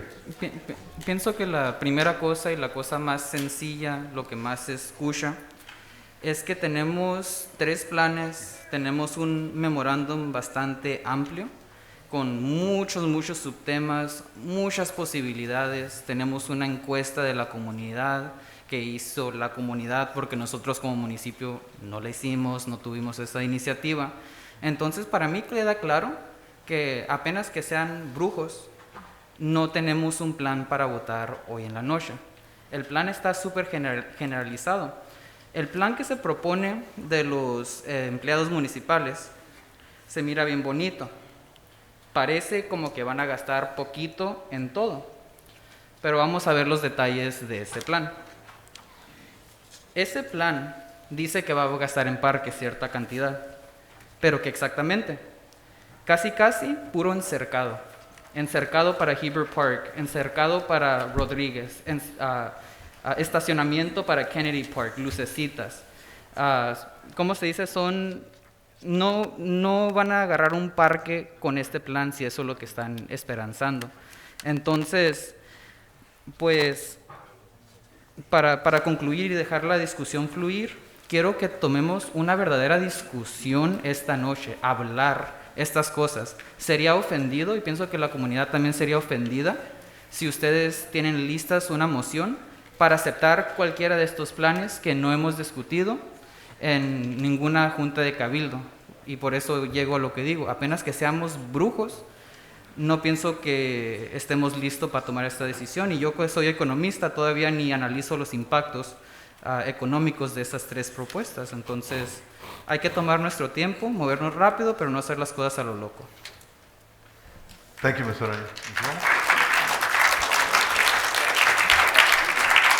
Pues en primer lugar, quiero decirles que se ve muy bonita la sala, con todos ustedes, con estos muchachos que tenemos ahora aquí, y qué bueno que están aquí, jóvenes, que se den cuenta de lo que pasa en su ciudad. Por el motivo que hayan venido, les agradezco a todos. Muy bien, hemos dicho, con respecto al ARPA, está todo por escrito. Quiero que sepan que un fondo de ARPA, y qué bueno que lo puedo decir en español, porque no tenemos lamentablemente un buen sistema, no tenemos traductores, y muchas veces las personas no se enteran de lo que realmente está pasando. Y gracias, Mayor, por este convivio que lo estamos haciendo en español, es verdad que se lo agradezco. Miren, el ARPA viene etiquetado, son dineros que vienen etiquetados y que afortunadamente el administrador tuvo a bien publicar el memorándum que hizo los abogados. La verdad, yo me quedé impresionada, no sé si ustedes lo vieron, la cantidad de cosas que podemos hacer con este dinero. Si no podemos ponernos de acuerdo con 7 millones, imagínense ustedes, y acepto todas las críticas, si nos podemos poner de acuerdo con 100 millones que estamos manejando en la ciudad. O sea, si no, repito, podemos ponernos de acuerdo con esa cantidad de dinero, pues sí, nos vamos a ver muy mal, porque entonces no estamos mirando lo que verdaderamente ocupa la población. Y miren, son 7 millones. 7 millones que no son del fondo general, que no salieron de nuestra bolsa de alguna manera, porque sí vienen de los impuestos, vienen de otra parte. Entonces, este dinero tiene que ser muy bien aplicado. Ya se compraron unidades, vehículos, y también se le dio un dinero a los empleados de la ciudad de Calexico, aquí lo dice, de más de $1 millón. Entonces, si ustedes leen realmente el ARPA y ven que ese dinero puede ser aplicado a los trabajadores esenciales en general, por eso es válido lo que ustedes y las organizaciones, que tenemos bastantes organizaciones que nos mandaron bastantes ideas muy bien planeadas, los felicito, donde podemos nosotros perfectamente determinar, casi nos hicieron la chamba las organizaciones, ¿no, Daniela? ¿Por qué? Porque ahí, sin todavía tener el memorándum, ellos nos estaban proporcionando exactamente en qué rubro se podía gastar. Obviamente todo sale en Google, ya saben, se meten ustedes si tienen un poquito de tiempo, qué significa ARPA, cómo viene, y por supuesto que gracias a Dios tenemos estos muchachos muy talentosos que por supuesto dieron muy buena dirección de cómo se debe gastar el ARPA. Pero además hicimos un ejercicio con la ciudadanía donde podíamos platicar sobre esto, y también vinieron, y en ese taller ahí veo que el administrador, y le agradezco al señor Figueroa, sí está tomando en cuenta los conceptos que se vertieron en esa reunión. Conclusión, estoy de acuerdo definitivamente con la propuesta que presentó el economista aquí presente, mi compañero el señor Raúl Ureña, una propuesta que envió muy bien elaborada, que a lo mejor hacía falta lo de los abogados para poner un poquito más de orden a la propuesta, pero en general el 98%, mis respetos al regidor, y se lo agradezco que lo haya hecho. Ahora bien, aquí hay que ponernos de acuerdo, muchachos. Repito, son 7 millones. Este dinero tiene que ser gastado y auditado, ¿no me equivoco, Miguel? El 24. Así es que nada de que esto se va a gastar aquí o se va a gastar allá. Esto va a ser auditado. Y cuidado donde se vaya para otra parte. Por tal motivo, en este documento que presenta, generalizado en cierta forma el administrador de la ciudad, hace falta que se vaya más pormenorizado, o sea, paso por paso. Se va a gastar en parques, ok, ¿cuánto se va a gastar en parques? 1 millón, ¿en qué? Es lo que quería ahorita decir el regidor Ureña.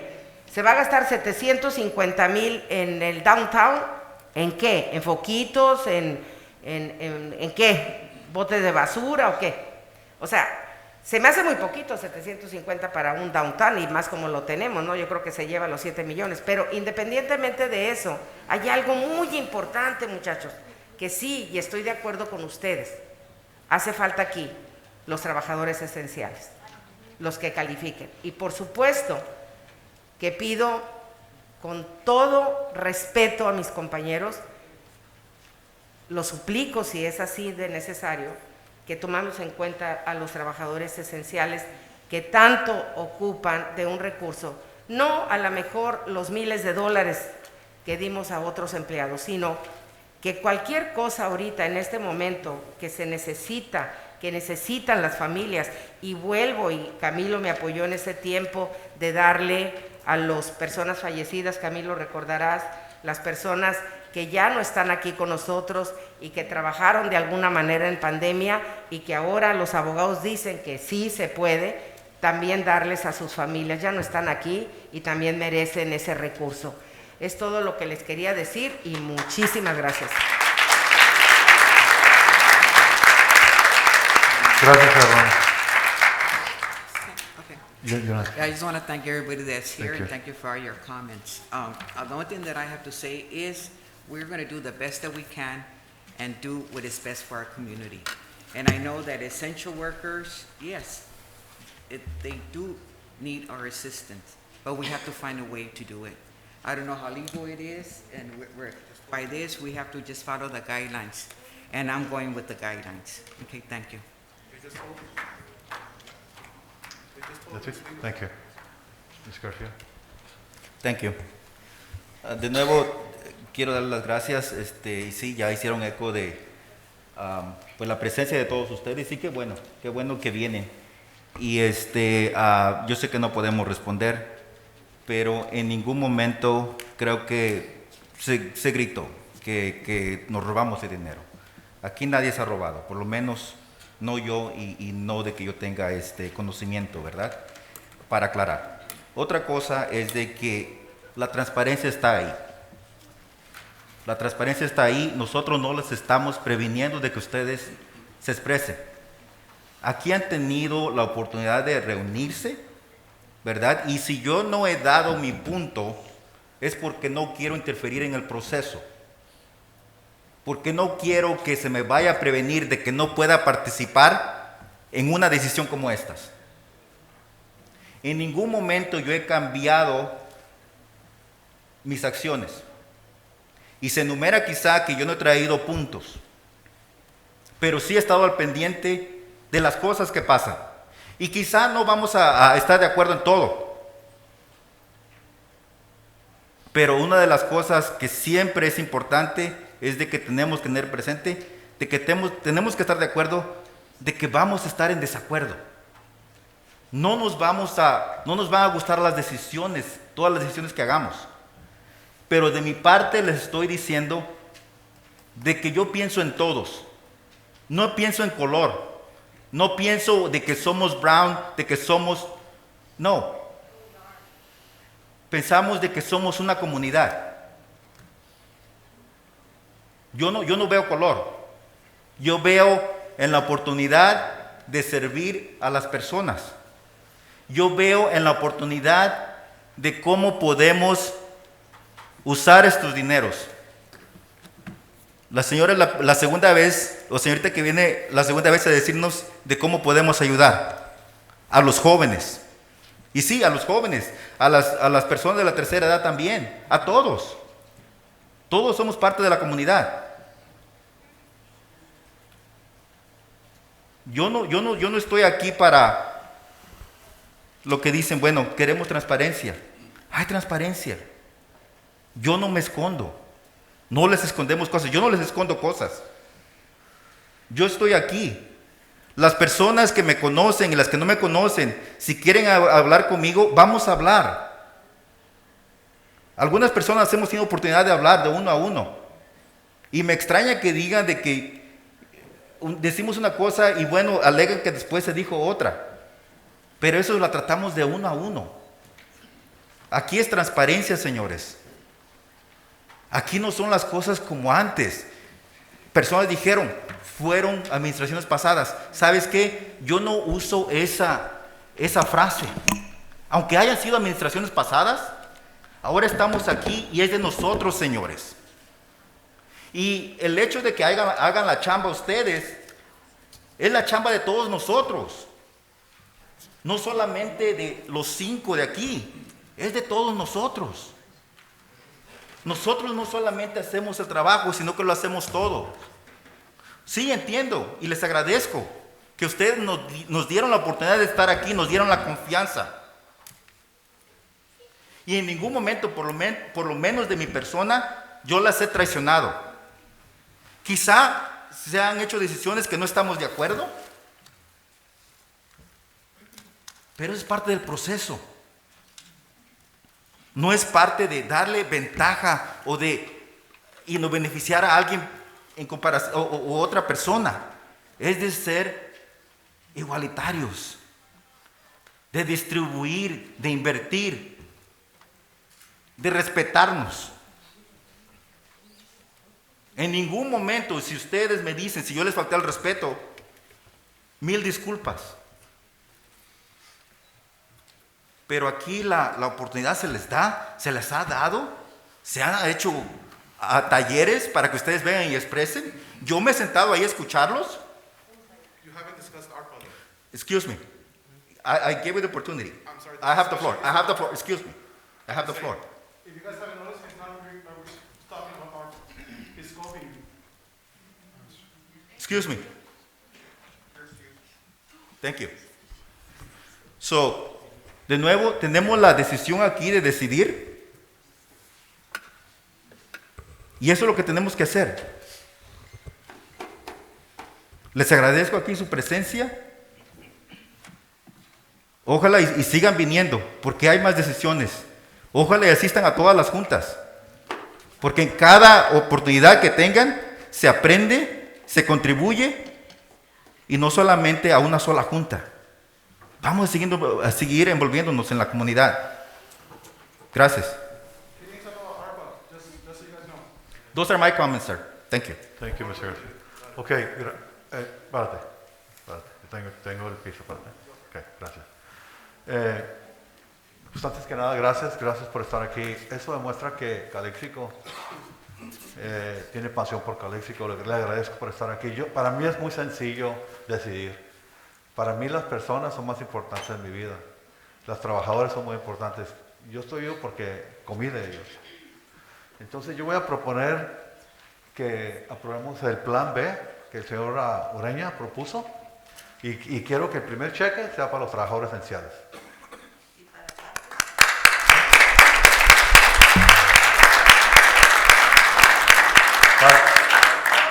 Para empezar, espere señora, para empezar. Ya lo demás es flexible, parques, recreación, todo eso lo vamos a ver. Pero primero... Nosotros tenemos emergencia, tenemos 8 meses hablando aquí, no nos dan caso. Señora, vamos a hablar por ahorita señora Carmen, discúlpeme, vamos a hablar en el 11 de usted. ¿Okay? Ahorita la atendemos. Entonces, yo quiero hacer la propuesta, no sé si alguien lo quiere. Yo quisiera secundar la propuesta, pero hay que ponerle más a parques. Como se dice, podemos desde ahorita, el outreach specialist, I don't think we're going to be able to get it, so eso a parques. 180,000.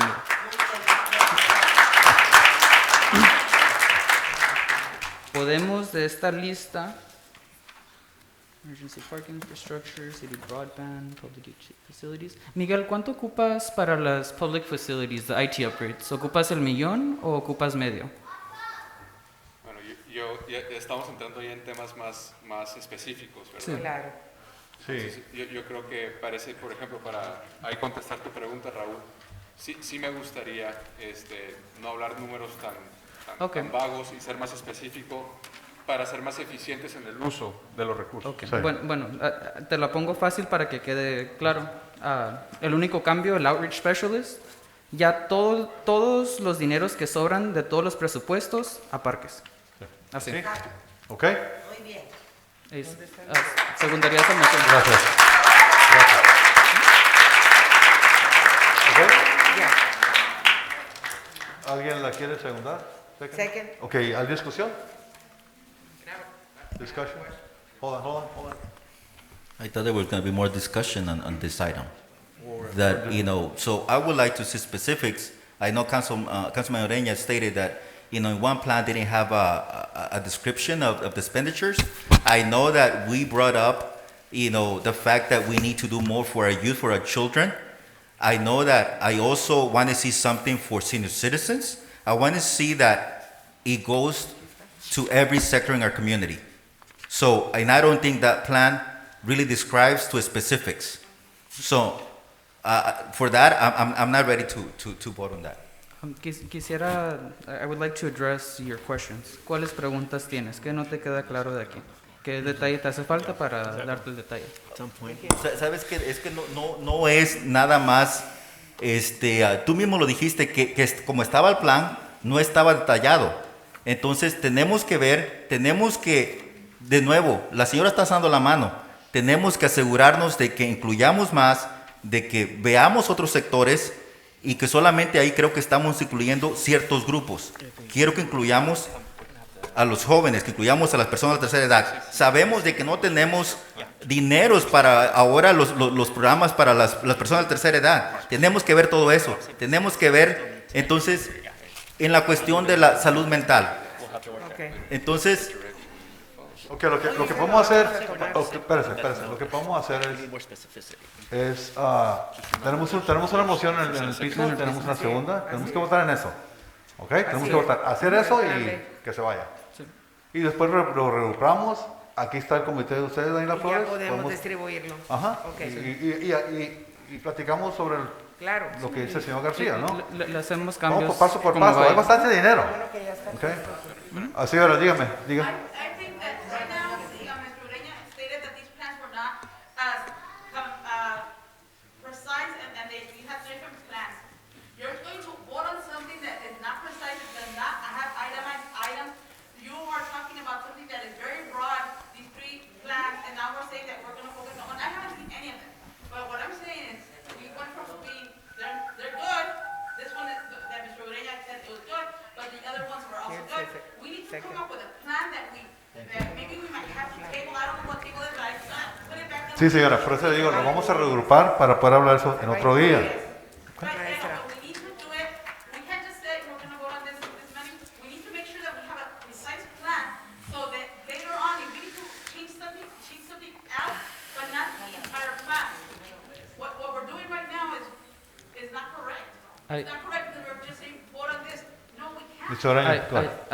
I can address that, and I'm very sorry, Ms. Garcia, I wasn't clear enough. There's plan A, plan B, and then a plan C from Ivy Equity. Mi plan, porque yo estaba bastante molesto con el primer plan que no tenía muchos detalles. Este sí dice, the 3 million shade structures, seating lounging areas, additional restrooms, water stations, minimum 1 cooling station, beautification elements, trash. Mi plan sí lo detallé. Es public también. Este sí hasta viene con, ¿cómo se dice? Proyectos adjuntos. Este sí viene detallado, gracias a Dios. Vamos a discutir. Y lo que podemos hacer es presentarlo para que ustedes estén de acuerdo también, ¿no? Yes, what I'm saying, we'll take it one step at a time. We'll present it next time. We'll get together. We'll present it. You guys are gonna same thing with the same process. We're gonna agree to it. It's gonna be for you, okay? We're not gonna do something you don't want. Is there any way that you can, when you make the plan, that you have it on your website so that people before they come to the meeting? Yes, absolutely. Because yes, because the plan is flexible. We can work it around, okay? We're in agree? Can we just can I get clarity on the there's a first and a second. I want to get clarity on the motion. I can clarify my motion. My motion is to approve Plan B, tentatively moving outreach specialist funds to parks, and tentatively any remaining funds to be pre-allocated to parks, and for a monthly budget progress report to be done in the same way that the county monitors its funds. And the essential work is very important. Ya está ahí. Ya está ahí. All right. Is that clear? Yeah. Just some of these items, as the memo doc, explains, we need some specificity on some of the items, but we'll have to work with the city manager's office to detail that. It will be coming back, I'm sure. And if we need, even for the essential, we're going to have to make changes. Correct. Right. Even for the essential workers, we need to kind of specify that. Yes. So the idea to get the motion and then bring back the specific items, or that's what I'm trying to get clarity on, what's going to come back or not. Bring back. If I may, council member, just so we can provide some clarity here. Basically, you made a motion you reiterated, and we're specific right now on your motion, as the memo dictates, some of those items need to be polished so they can be properly vetted under the ARPA final rule. Right? So with that said, what I'm hearing here also as part of your motion is that you want for us, once that's approved, to come back and provide the details of how this will be developed and implemented. Yes. Okay. Okay, then we'll have a roll call. Vote? Roll call? Roll call vote. Roll call vote. Gabby, Oh, there's a okay. motion and a second. We need a vote. Yes? No, I need clarification. Carmen? Yes. Yes. Wait a minute, Gabby? Okay, 4-0, motion carried. Thank you. Good, congratulations. Yeah, for the record, the motion passed on a 4-1 vote. ¿Ya van a hacer la presentación? Daniela. Daniela. Good job. Good job. Thank you.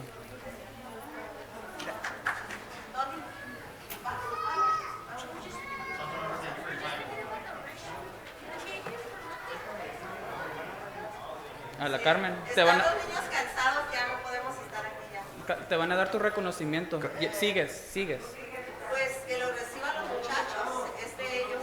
Ah, ok, se lo llevan. Está bien. Gracias. Muchas gracias. Carmen, seguimos en el mismo plan, lo voy a anunciar. Sí. Es agotante, Javier, ya todo. Ves a los niños aquí y no nos dan. Ok, te estoy preguntando porque tienes el número 11. ¿Seguimos tu sugerencia o no? Lo voy a estar ahí y les voy a decir sus verdades. No, pero no llegamos al 11 todavía, te pregunto. Pero es que es de otra media hora aquí. Ok, bueno. Sí. Perdí la cabeza ya. Por mis niños, los niños no merecen estar ahí. ¿Tú vas a hablar por ella? Soy muy paciente, pero yo por los niños voy a... Está bien, Carmen, él va a hablar por ti, no hay problema. Gracias. Okay. Seguimos con las presentations. So now we have presentation honoring Proclamation, honoring Autism Awareness Month, April 2022.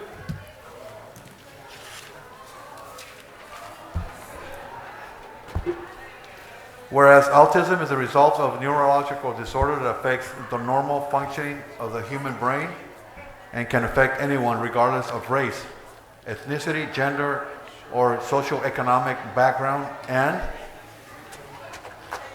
Whereas symptoms and characteristics of autism may present themselves in a variety of combinations and can result in significant lifelong impairment on individuals' ability to learn, develop healthy interactive behaviors, and understand verbal as well as nonverbal communications. And whereas the autism spectrum disorder, ASD, is a reality that affects millions of families every day, and more children are being diagnosed, resulting in rates as high as 1 in 44 children nationally, with 4 times greater prevalence among boys than girls, according to the Centers for Disease Control. And whereas the city of Calexico recognizes the impact of the COVID-19 pandemic on our children and other individuals with autism, including the disruption of healthy patterns of daily life that support and advance cognitive development, and whereas while our nation has made progress in supporting those with ASD, we are only beginning to understand the factors behind the challenges they face. And the effort to address autism continues. Doctors, therapists, and educators can help individuals with autism overcome or adjust to its challenges and provide early, accurate diagnosis, appropriate educational intervention, and therapy that are vital to future growth and development. And in April, we recognize those with autism achievement and breaking down barriers, recommend to helping those on the autism spectrum reach their full potential at all times. And whereas the city of Calexico, California proudly supports the annual observations of Autism Awareness Month and World Autism Awareness Day. Now therefore be it resolved, I, Javier Moreno, Mayor of the City of Calexico, hereby proclaim April 2022 as Autism Awareness Month and April 2nd, 2022 as World Autism Awareness Day in the City of Calexico to raise public awareness, acceptance, and inclusion of those with autism and the myriad of issues surrounding the disorder, as well as to increase knowledge of the programs that have been and are being developed to support individuals with autism and their families. In witness whereof I hereunto affix my signature and the official seal of the City of Calexico on this day, 2022. Congratulations. Thank you. We have two. I'm sorry, we want one, and then we have one online, right? She's gone. Oh, she is there or she's not? She's gone. So we do have one for Karina. There's... I'm also here. Oh, I'm sorry. James Gonzalez with Autism Support of Carroll County. Nice. So, you're a representative of, okay, so you, I'm another organization. Yes. but did you request a proclamation? No, I didn't. You just come to speak about it? I'm here to speak, and Go ahead, sir. Mrs. Brandila asked for me to pick up the proclamation. Okay, good. Speak if you want to. Go ahead, sir. Thank you. Which mic's working now? That one, the big That one, yeah. Make sure to turn it on though. Thanks for the reminder. Oh. First, excuse me, always a little nervous speaking in front of crowds. Dear Mayor, Mayor Pro Tem, council members, and members of the community, I want to thank you, and I also want to first let you know Gloria thanks you herself on the behalf of this proclamation and making the community aware of autism and Autism Awareness Month, which is April. You know, I have connections here to Calexico. My grandparents immigrated. My grandmother from Mayoral Flores. My grandfather from Valle Santiago. I had my parents that were born here, siblings that were born here, family members that were also born here. One of my cousins here tonight by chance, one of Calexico's finest firefighters, as well as all the other firefighters that are here tonight. My son was first diagnosed with autism at age 9. The first individual in my family to be diagnosed. Since then, 2 other individuals in our family have been diagnosed with autism. A couple of my young cousins. Autism Support of Imperial County is a small parent support group where a bunch of parents who volunteer to provide information, community outreach, and assistance for parents in the community. We recently worked with San Diego Regional Center, State Council for Developmental Disabilities, Home of Guiding Hands, in delivering hundreds of thousands of PPEs to our intellectual and developmental disabilities throughout the county of Imperial, Riverside, and San Diego counties. We recently received a letter of recognition from the San Diego County Board of Supervisors for our efforts. We are here as a group of volunteer parents that help serve the community. And we do outreach, we have events, but most importantly, we have monthly meetings where parents can discuss their issues, what's going on with their families, and we can provide information, all as volunteers and no charge. We do fundraising for whatever events that we need. Again, we're a nonprofit organization, and we are always here to help. I want to thank the Mayor, Mayor Pro Tem, council members, and all that are in attendance for recognizing Autism and Autism Awareness Month and those in our artistic community. Thank you very much. Thank you.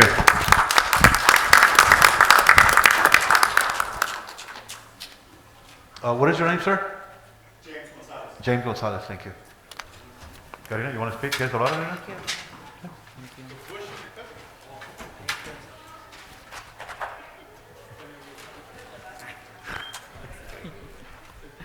Buenas noches. Buenas noches. Pues, Buenas noches. buenas noches, estimado miembros del concilio de aquí de la ciudad de Calexico.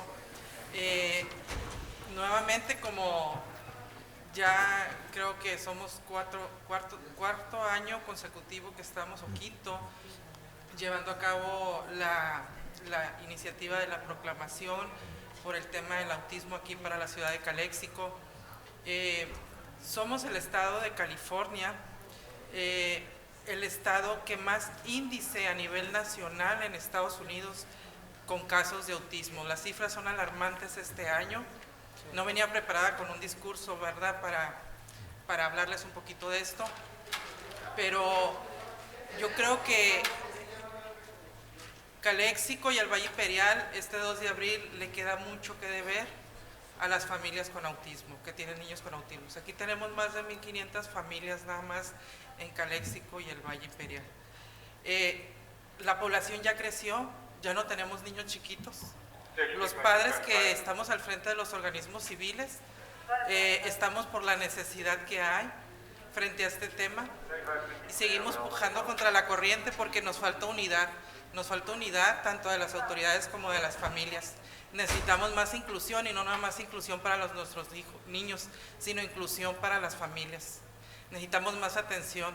La pandemia nos llevó a todas las familias a crisis muy severas y no hay atenciones para nuestros niños después de la escuela. Necesitamos acción, pasar de los hechos, de las palabras a los hechos. Yo quiero agradecerles a ustedes por sumarse nuevamente y llevar a cabo este acto en honor a las personas con autismo, sobre todo a los niños que no tienen voz y que no pueden hablar. Pero somos los padres los que estamos empujando este tema y necesitamos de la unión y necesitamos de que ustedes nos incluyan dentro de las políticas públicas, porque no somos una minoría, somos una población ya de mayoría que marca en el Estado. Necesitamos inclusión dentro de las políticas públicas. Muchas gracias y gracias por tomar en cuenta este día y que pase el 2 de abril a un tema de inclusión, no nada más de palabra. Sí. Muchas gracias. Gracias, Karina. Ok, vamos a dar dos proclamaciones. Vamos a empezar con las damas primero. Saludamos a ti. Si quieres, invito al cabildo que vamos a hacer una foto con ellos. Sí, y eso gustan ir. Y después seguimos con el señor. No, pues al mismo tiempo. Pues porque son dos. Tomamos la foto con los dos. Pero no vamos a caber todos ahí. Sí, sí cabemos. Son muchos. ¿Quiere usted unirnos? ¿Se quiere unir? Sí. Ok. ¿Foto? Sí, claro. Yes, come if you want to.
Okay, so next we have Mayoral Recognition, Mrs. Carmen Estrada and Mr. Jesse Garcia.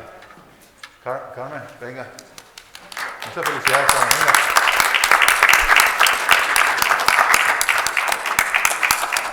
Carmen, en lo personal le quiero dar las gracias porque usted es una guerrera aquí en Calexico. Y yo sé que va a hablar, pero déjame decir unas palabras primero, ¿verdad? Sí. Yo entiendo. Y le quiero dar gracias, Carmen, le quiero dar gracias y le vamos a hacer un reconocimiento de parte de... This is my mom. I know she's your mom, yes, okay. Y gracias, Carmen. ¿Eh? Gracias. Jesse, so I know you for all my life. We used to play marbles, right? A long time ago. And I really appreciate what you've done for Calexico. You're also a trailblazer here. You're all very active, very active. I see you around in Calexico. I'm sure people here in Calexico recognize that here as well, my fellow council members. So thank you very much. Does anybody want to say something real quick? ¿No? ¿Quieres decir algo? Nomás un agradecimiento de la señora Estrada, del señor García. Thank you. Yo sé que a veces cuesta trabajo, da hueva, como se dice, estar aquí, pero gracias por estar aquí, la verdad. Gracias a ustedes por recibirnos y la verdad, yo tengo mucha paciencia, pero ahorita la perdí, porque si ustedes están hablando y no se dan cuenta, los niños, ¿cómo están? Tenemos que saber agendar primeramente a ellos. Carmen, si quieres Bueno, decir algo, tienes el micrófono. aquí va, yo creo que puede hablar la señora Carmen y puede hablar Jessie en cada uno de los lugares, ¿verdad? A ver. Carmen, antes de que hables, quiero decirte que eres una mujer a la que yo admiro mucho de hace muchos años. Has sido una persona muy importante en las vidas de muchas familias, incluyendo la mía, porque sabes que mis hijos siempre han estado en tus equipos. Entonces, hay mucho por qué reconocerte. Yo te pido una disculpa también porque pues ya viste cómo el público en general decidió poner el IDEM para el principio. Era un IDEM que estaba en el número 12, imagínate, todavía no lo hubiéramos visto, pero gracias a Dios fue todo un éxito y va a ayudar a los parques también. También te pido una disculpa, sé que había muchos niños, pero pues la gran mayoría de las personas, tú comprenderás, querían que ese IDEM se viera antes. Pero lo más importante aquí es reconocerte. Sé que te van a reconocer en México, sé que que ya te reconoció el senador, te reconoció el asambleísta. Yo creo que son pocos realmente los reconocimientos, porque lo más importante, Carmen, es lo que tú has hecho en favor de la juventud aquí en Calexico. Y por eso pido un gran aplauso antes de que hable para la señora Carmen, por favor.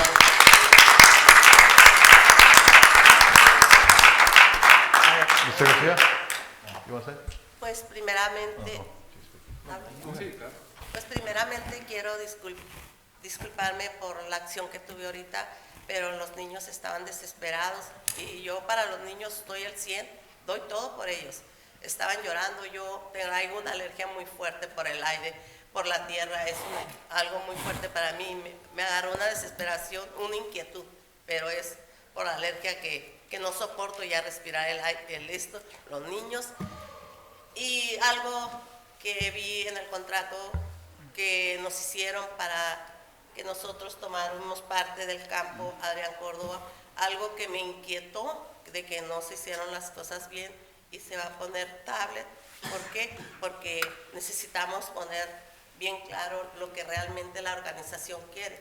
Nuestra organización lo que quiere nada más es traer producto, campo, para que se haga, porque supuestamente la ciudad no tiene dinero para arreglar ese campo. Y como nosotros estamos desesperados, no contamos con ningún campo. Calexico no cuenta con ningún campo, nomás con casitas que ningún sprinkler sirve, juegan los niños en la tierra, en el lodo. Es algo triste, con una liga más de 2.500 niños jóvenes y tenemos papeles de lo que yo hablo.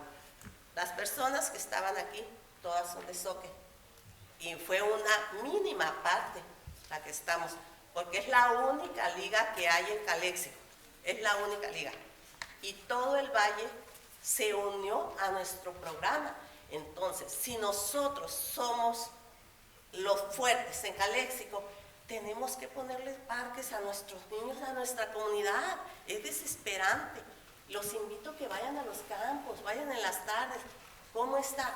La liga no podemos continuar. ¿Por qué? Porque no podemos jugar. Porque es un lodo, es algo triste, la verdad. Ni en Mexicali hay esos campos de los que tenemos aquí. Y yo les pido, por favor, y creo que va a ser la última vez que vengo, porque yo ya no puedo soportar promesas, mentiras. La gente mía necesita respeto. Hay que respetar a la comunidad, porque somos Todos nosotros somos la comunidad. Un parque, van los adultos, los jóvenes, todo tipo de personas vamos a un parque. Entonces, por favor, Raúl, Gloria, Javier, Camilo, y usted, Rosy, y tú, Miguel, no te debes de ir de la ciudad. ¿Por qué te vas? ¿Quién te dijo? ¿Quién te dijo que tenías permiso? No tienes permiso de la comunidad. Y tú, Jesús Escobar, no te lo tenías que haber llevado. Él es de Calexico porque es cuando las cosas están funcionando. Es lo que yo veo porque tengo 26 años de experiencia. Y es que veo que la ciudad está más o menos equilibrada. No se deciden las cosas porque no se deja mangonear. Es la palabra correcta, la verdad. ¿Y por qué tiene dinero Calexico? Porque sabe llevar la administración. ¿Por qué se lo lleva el condado? Porque saben lo que se lleva. No permitan eso, que no se lo lleven. Él se quiere ir. Él se quiere ir. Eso es lo que yo les tengo que Carmen, decir. con todo respeto, Gracias, Carmen, con todo pero respeto, vamos a hablar en el número 11. Sí. ¿Ok? Ok, ¿Verdad? entonces... Este es tu reconocimiento ahorita. Déjame leerte el reconocimiento. Ok. ¿Ok?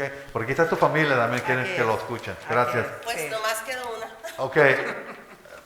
In recognition of Carmen Estrada Zúñiga, the City of Calexico proudly acknowledges and recognizes you for your 20 years of continued leadership and advocacy on behalf of Calexico's youth through your contributions as a founding member of the Calexico Parents Athletic League. Congratulations.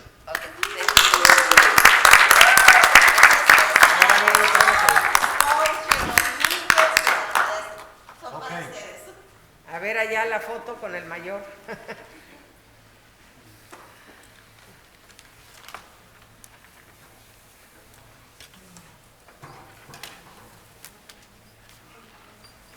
Muchas felicidades.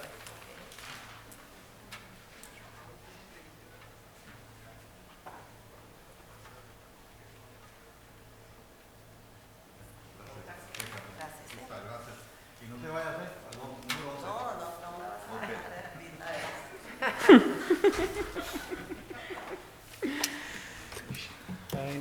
Ok. Jesse. Jesse. Hay que leerle a Jesse. Otra más. Good evening. Jesse. I just heard that San Diego State donated some trash cans. So I hope it's enough trash cans for downtown and all of the parks. I hope. Also, they were talking about bathrooms. There's many parks, well, all the parks right now, all the bathrooms are locked. But even though if they were not locked, we cannot use them because they're in very bad shape. They've been vandalized, so we need to repair those with stainless steel. Stainless steel commodes and sinks. Also, about the parks again, many of our parks, especially baseball field at Rodriguez, is in very, very bad shape. So, I'm not going to take too long, but I hope all those things that I mentioned in the other previous meetings will be taken care of. And I'd like to thank everybody for this award I'm about to receive. Yes, Jesse. Thank you very much, Jesse. This is who you are. This is what we love you here, because you always have things for Calexico, especially in the park. When I see around town what you do for us, I really appreciate that. Thank you. Yeah. Another thing, Sally, we cannot be on the railroad tracks like when we were kids. Yeah. Playing on the railroad tracks, putting coins and waiting for the train to pass by and flatten them out. That's what Javier and me used to do, and the other group from the neighborhood. Okay, well, sadly, I won't be able to be going around town like I used to because of the price of gasoline. So I'm just gonna. Okay, Jesse, hold on. Does anybody want to say something, Mr. Oraya? No? Muchas gracias. Okay. Muchas gracias. Let me just, yeah.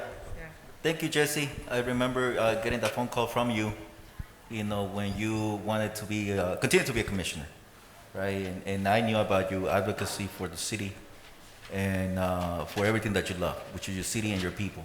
So thank you. Enhorabuena. Felicidades en este reconocimiento. Gracias. Thank you very much. Okay. So, in recognition of Jesse Garcia for your hard work and dedication to Calexico Park and for dedicating your personal time and for becoming an advocate for cleanliness and maintenance of city parks. Thank you, Jesse.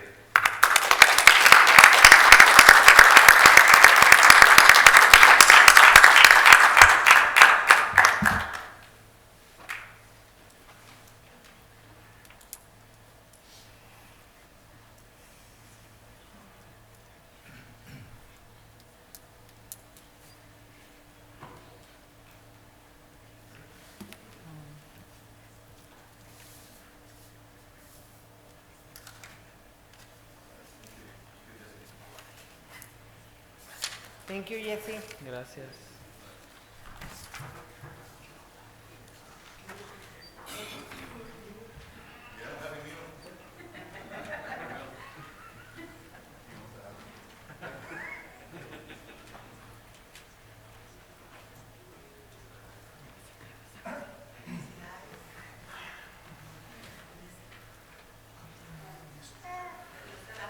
Okay, so now moving on to item number 3, we have presentation by the Calexico Firefighters Association.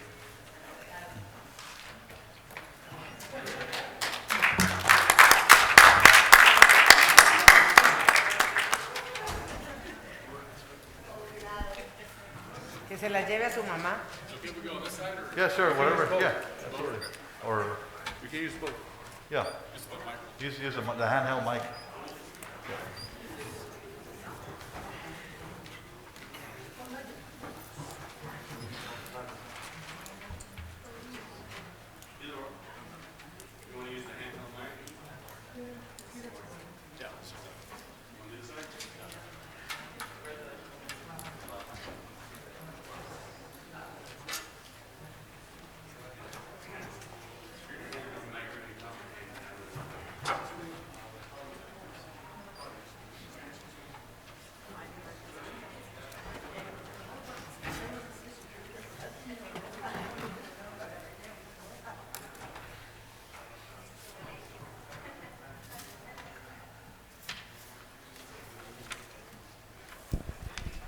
Just want to say good evening, Council, City Manager, and the citizens of Calexico. Some hot seats tonight, but we'll try and cool it down a little bit. But, we just want to take a moment to express some of the concerns we have with employee retention and recruitment within the City of Calexico for the fire department. We've wanted to do an interdepartment comparison between different city departments in the valley, kind of show staffing that they have, calls that they run, that type of deal. And definitely concerns that we've been having for quite some time.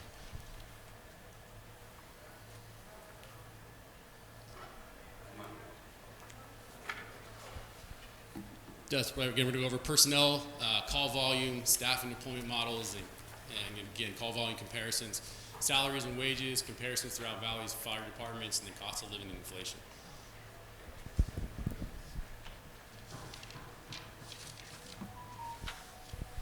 Just a brief history on some of our employees. 15 employees have left to other fire departments over the past 10 years. Usually fire departments are designed to hold people from many years, decades at a time. We have a high turnover rate. We're known as getting an experienced department and then moving on to other departments.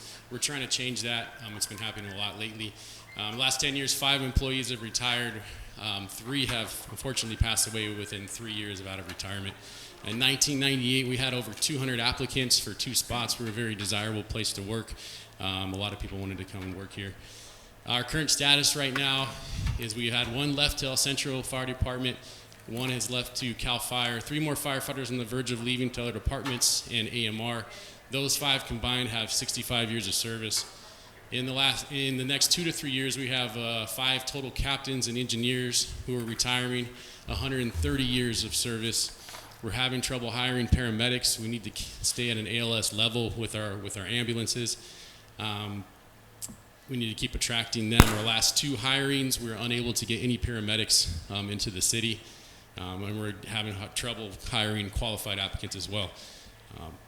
2021, so go back to 1998, again, 200 applicants for 6 spots. In 2021, 200 applicants for 2 spots. In 2021, we had 6 spots and only 12 applicants and 2 hired. We are continuing. We've hired a couple more with the help of Miguel, with our recent personnel leaving and coming in. Definitely been prompt on that and filling those holes. We're still a little bit far behind though as well. So again, we're trying to emphasize that we're no longer attractive in the Valley workforce. Almost 200 years of experience possibly gone, and we can't attract employees. Where is this going to leave our small department?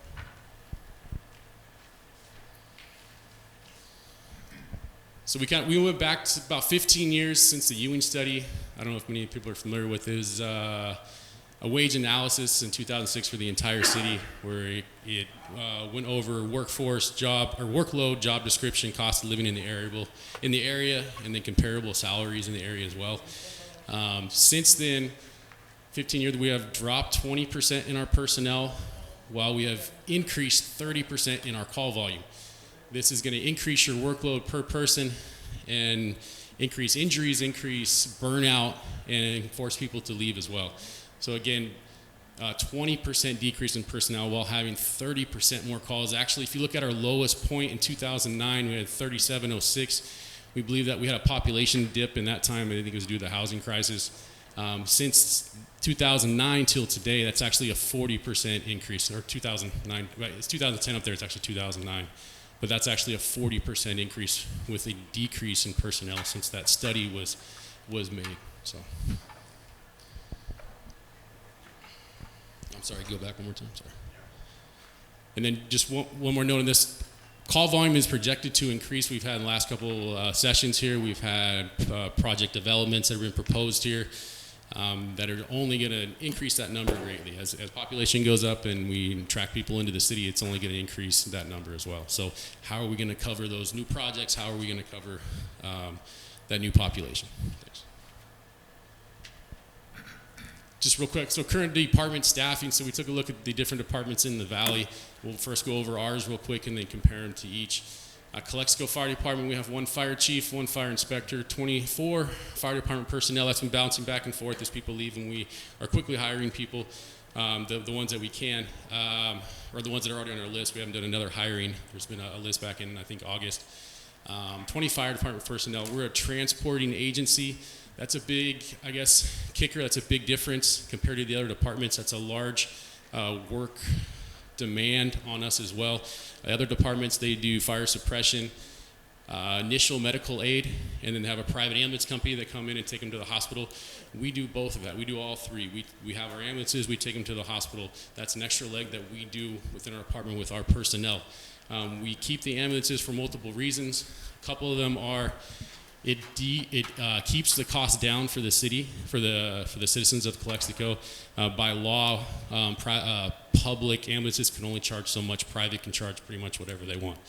And actually, cost recovery from those services, private ambulances can be a lot more aggressive. So, by law, that's how it is, and that's why we like to keep it in-house. We like to keep it.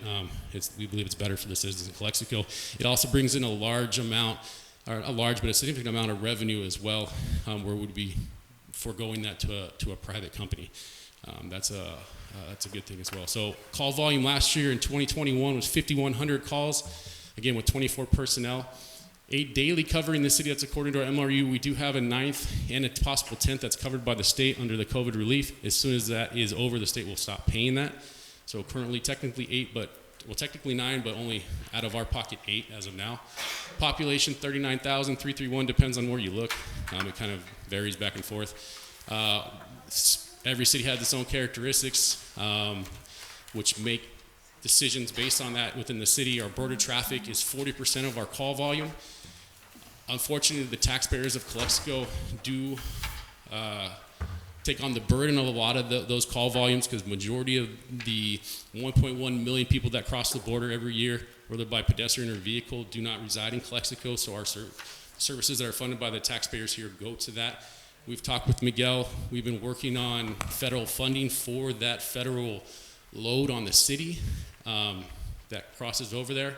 There are some options. We're looking into, obviously, a funded ambulance like San Ysidro has by the federal funded ambulance to help decrease that load and that financial responsibility that comes with that. Another special thing about us is that we no longer have a hospital here in Calexico. We transport to El Centro or to Brawley. El Centro is 12 miles away, Brawley is 25. That's an extra leg that we take on, an extra amount of workload to get this done. Okay, El Centro, 1 fire chief, 3 battalion chiefs. So again, we have 1 chief here and a total of 4 chiefs at El Centro to do administration, different types of work for that we on our side pass it down to the captains and down to the firefighters, take that workload as well. They have 30 fire department personnel. They're a non-transport department. Again, they use AMR to to transport from the scene to the hospital. 5,300 call volume, 5,300 calls in 2021 for them. Again, 10 daily covering the city. They're only 10% more of our population here. Their special feature or characteristics, their I-8 freeway brings a lot of traffic to that town as well, to El Centro, and then ECRMC, easy transport to there. The comparisons I want to bring up is 5,300 calls in their city compared to our 5,100. We do pretty much the same call volume. We do run on pretty much half the budget as them for our fire department to complete pretty much the same demand that's required. And I say same as in I believe it's more with the transporting aspect to it, because that's a whole other leg. Every call that we transport is probably an hour each. So if I transport 10 calls a day, that's 10 extra hours as a transporting agency that I'm up working. Most non-transporting, they'll go to the scene, that's it, basically an hour, and then go back home. Now we move over to Brawley. So again, we run the call volume of El Centro. I understand our general fund is not the same. We get that. We're working on that. We're working towards better, good things, and we're moving in that direction. So Brawley Fire Department, 1 chief, 1 fire inspector, 21 fire department. Again, non-transport department. 3,000 calls in 2021 compared to our 5,100. 7 daily staffing compared to our 8. We're running 70% more calls than they do, with almost the same staffing, okay? And then our budgets are basically the same, within a few $100,000, again, running 70% more calls and being a transport agency. So our workload is increased. Basically, we're kind of to compare it to, if you have a house to build, how many hands to cut the workforce, and how many hands do you divide the labor in, basically. So their special feature is PMH.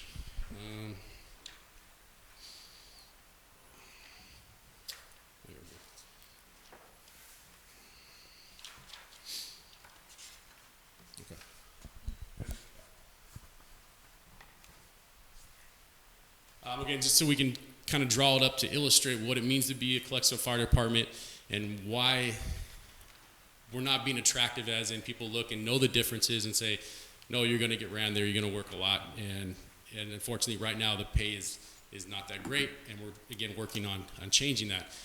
Brawley, again, 3,000 calls, 21 personnel. We came up with a number, again, to illustrate the workload on each individual on the floor, firefighter, captain, engineer. 142, you just divide it by the personnel. Again, hands on deck doing a certain demand. El Centro, 5,300, 330 fire department personnel, 176. Calexico, 5,100, 24 personnel, 212. Illustrate there, so our workload or share of work is the most in the county per firefighter, engineer, and captain. And currently in every category, which my colleague here will go over, we're currently in every category except for one. We are the lowest paid in the county as of right now, with the highest workload. Our ambulances, again, and on top of that, we do bring the most revenue on any department in the valley, over $1 million a year, into the city's general fund. Okay. AMR did transport 350 patients from Calexico last year.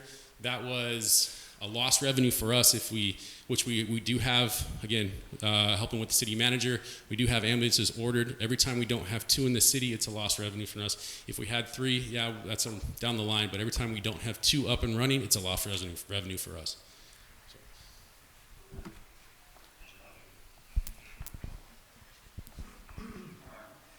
Hello, City Council and City Manager, citizens of Calexico. My name is Matthew Bush, firefighter with Calexico Fire Department for the last 15 years. Anyways, I'm going to be going over salaries and wages. Just a quick understanding of where we're at right now. Since the Ewing study of 2006, minimum wage has gone up 100%. Sorry. Since the Ewing study of 2006, minimum wage has gone up to 100%, and our base pay has only increased by 6.5%. We are currently dead even with minimum wage for our starting firemen. Over the past 15 years, our base salary has only increased 6.5%, while inflation has gone up 35 to 40%.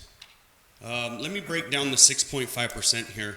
4% of the 6.5% was given in the 2020 throughout the city. It was given throughout the city, the 4%, geez. And our last cost of living adjustment was 2.5, and the last MOU was in 2007, 2008. That was given in 2007, 2008. Since then, population has increased, call volume has increased, and personnel has decreased over the last 15 years. As my colleague showed you guys in the prior line graph, I believe. Our numbers have shown base pay rates are the least in the county, and that we carry the most workload in the county in comparison with other departments.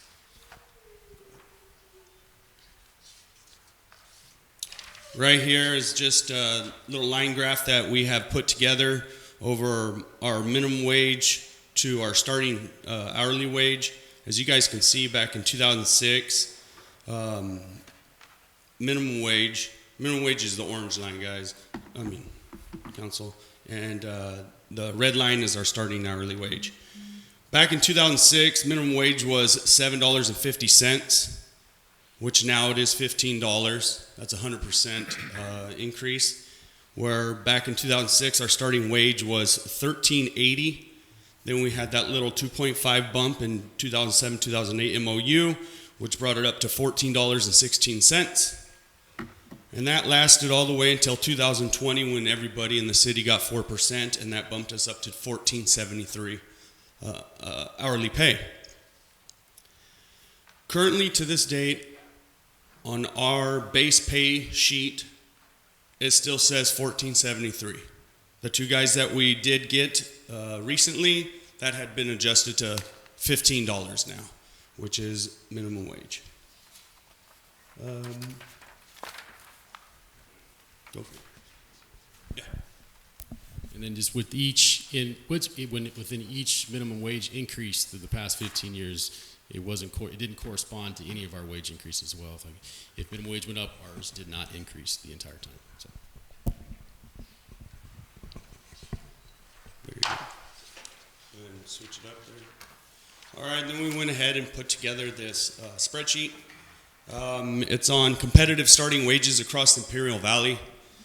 I did highlight the Calexico departments, the PD and the FD, but let's go ahead and check out the FDs before.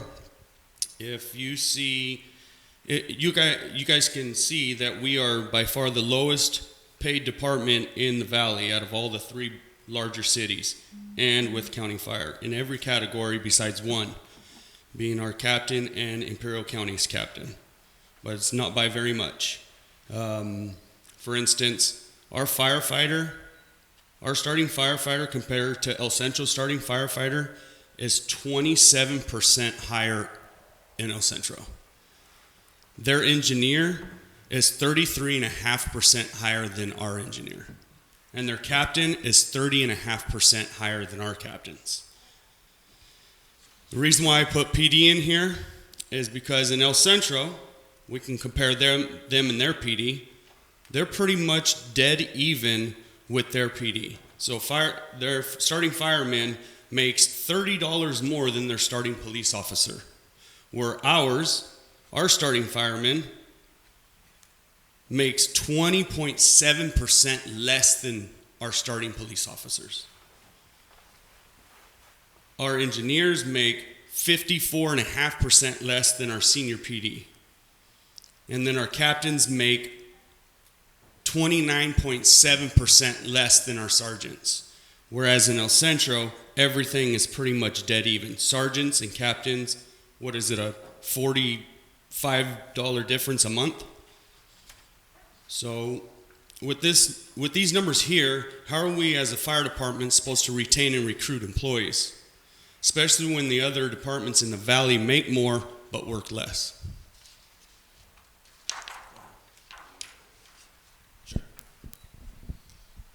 We didn't include it up on this one.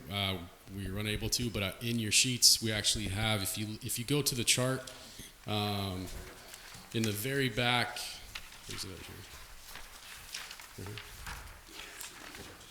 here? The last page. The last page that you guys see there. There's two charts, and the very last page we added on AMR down there, and that's the private ambulance service here in the valley. They recently signed a contract with their employees, which is, again, comparable in our work field. You know, it's comparable. Any one of our 10-year medics can go and work there. Pretty much all the numbers we just gave to you guys right here are pretty much going to be obsolete soon, because everybody's looking at AMR's contract and pointing towards that. Negotiations in El Centro will just slow down because they got the contract that, hey, we need to incorporate this in. It was a very good contract. Again, all these departments are pointing towards them, where they work side by side with all the time. And AMR is a private ambulance. They don't do the fire side. They don't do the first response. They are simply a transport agency. So again, half the work description. And currently, their senior medics are getting, right now, paid with this new contract, $40,000 base pay more than our senior medics right now. It's a good contract. We get that for them. But any of our 10-year medics right now can leave that have been here for 15 years. Joel Rivera, Wes, multiple guys. Any of the captains could leave and go receive this increase in pay at any point. So yeah, if you look at the top is Calexico.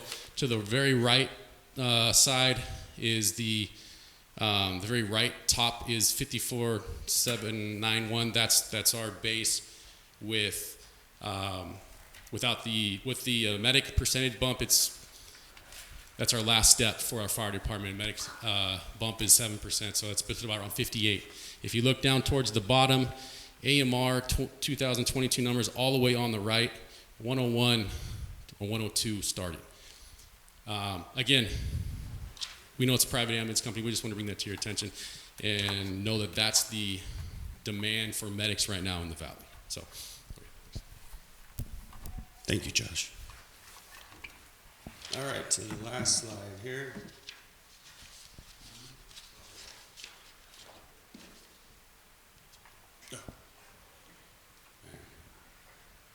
Oh no, second to last slide, sorry.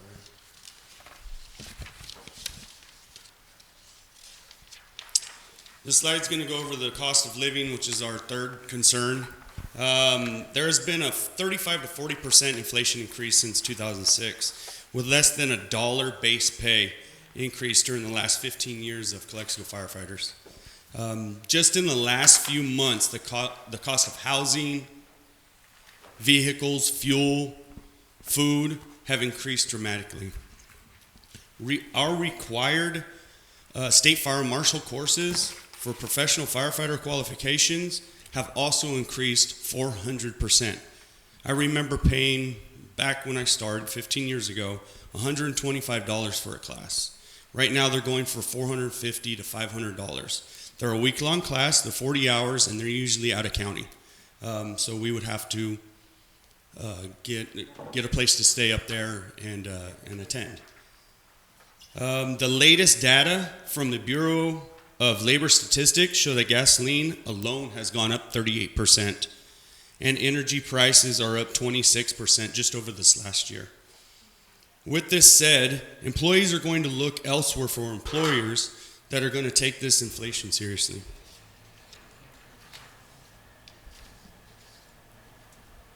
All right, in our concluding remarks, Calexico Fire Department runs more calls per on the floor employee than any other department in the valley, while being the lowest base salary paid department in the valley due to not receiving any substantial pay raises in the last 15 years. We receive the least overall financial contribution from the city per on the floor employees than anyone else in the valley, all while producing the most revenue for their city, more than $1 million for their city, than any other department in the valley. There is a reason, like my colleague stated earlier, in 1998, Calexico Fire Department had 200 applicants for only 2 spots. And currently, for our last 6 spots, we only received 12 applicants. Reasoning that the workload does not equate to the pay.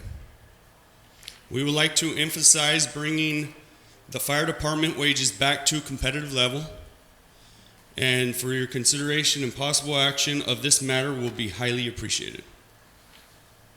That's it. So, I've written down a couple more things, sorry. With this presentation, we stood here today to explain and inform to our city officials about our department's concerns. So we ask you to please take this info into consideration when we deal with negotiations to make our department more desirable for future employees and a secure career for our present employees. Thank you. Thank you.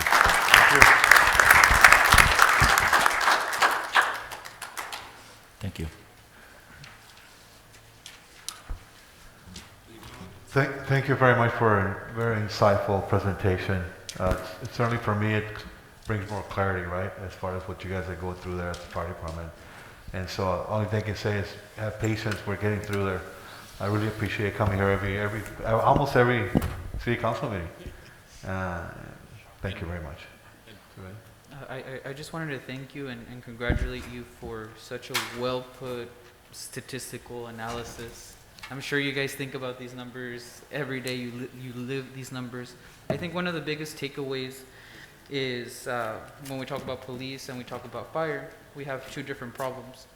Police, like you have said, it is at competitive levels with other city in pay. There's not enough cops. Fire, we're not at competitive pay and we don't have enough firefighters. So the severity of the situation is definitely much more broad at the fire department, and hopefully very soon we can remedy that problem. Thank you, Mr. Ryan. Mr. Garcia? No, I just want to echo that. Thank you for the presentation and also bringing this to light. I don't want to say that we didn't know. We should know, and now it's a matter just to, look at the resources. We just want to make sure that, again, we appreciate what you do. You have given us some insight, some ideas, and rest assured that we're going to be taking those into consideration. Thank you. Thank you, Mr. Garcia. Daniela Fernando? Yeah, I want to thank you, and I really, we're very fortunate to have an ambulance service here in Calexico.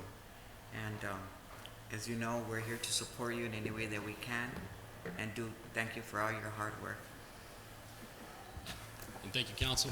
Thank you. Can you guys hear me? Thank you, council, for hearing us. And There you go. Again, after coming to the multiple meetings that we've been coming to, we see the job you guys have to deal with and the multiple issues, and you invite us to keep coming. We keep coming. And again, hot seats up there, and you guys have a lot of issues to deal with, and we thank you for hearing us. And then we have been working with Miguel every week now to discuss ideas, discuss ways, improving things that we can bring forth to help change as well. We've discussed that, and we're continuing to do that. So, all right, guys, thank you very much. Mrs. Romo, you want anything to add? Thank you very much. I appreciated the information, and you have my support all time. Thank you. Thank you. Thank you. Next is a presentation by our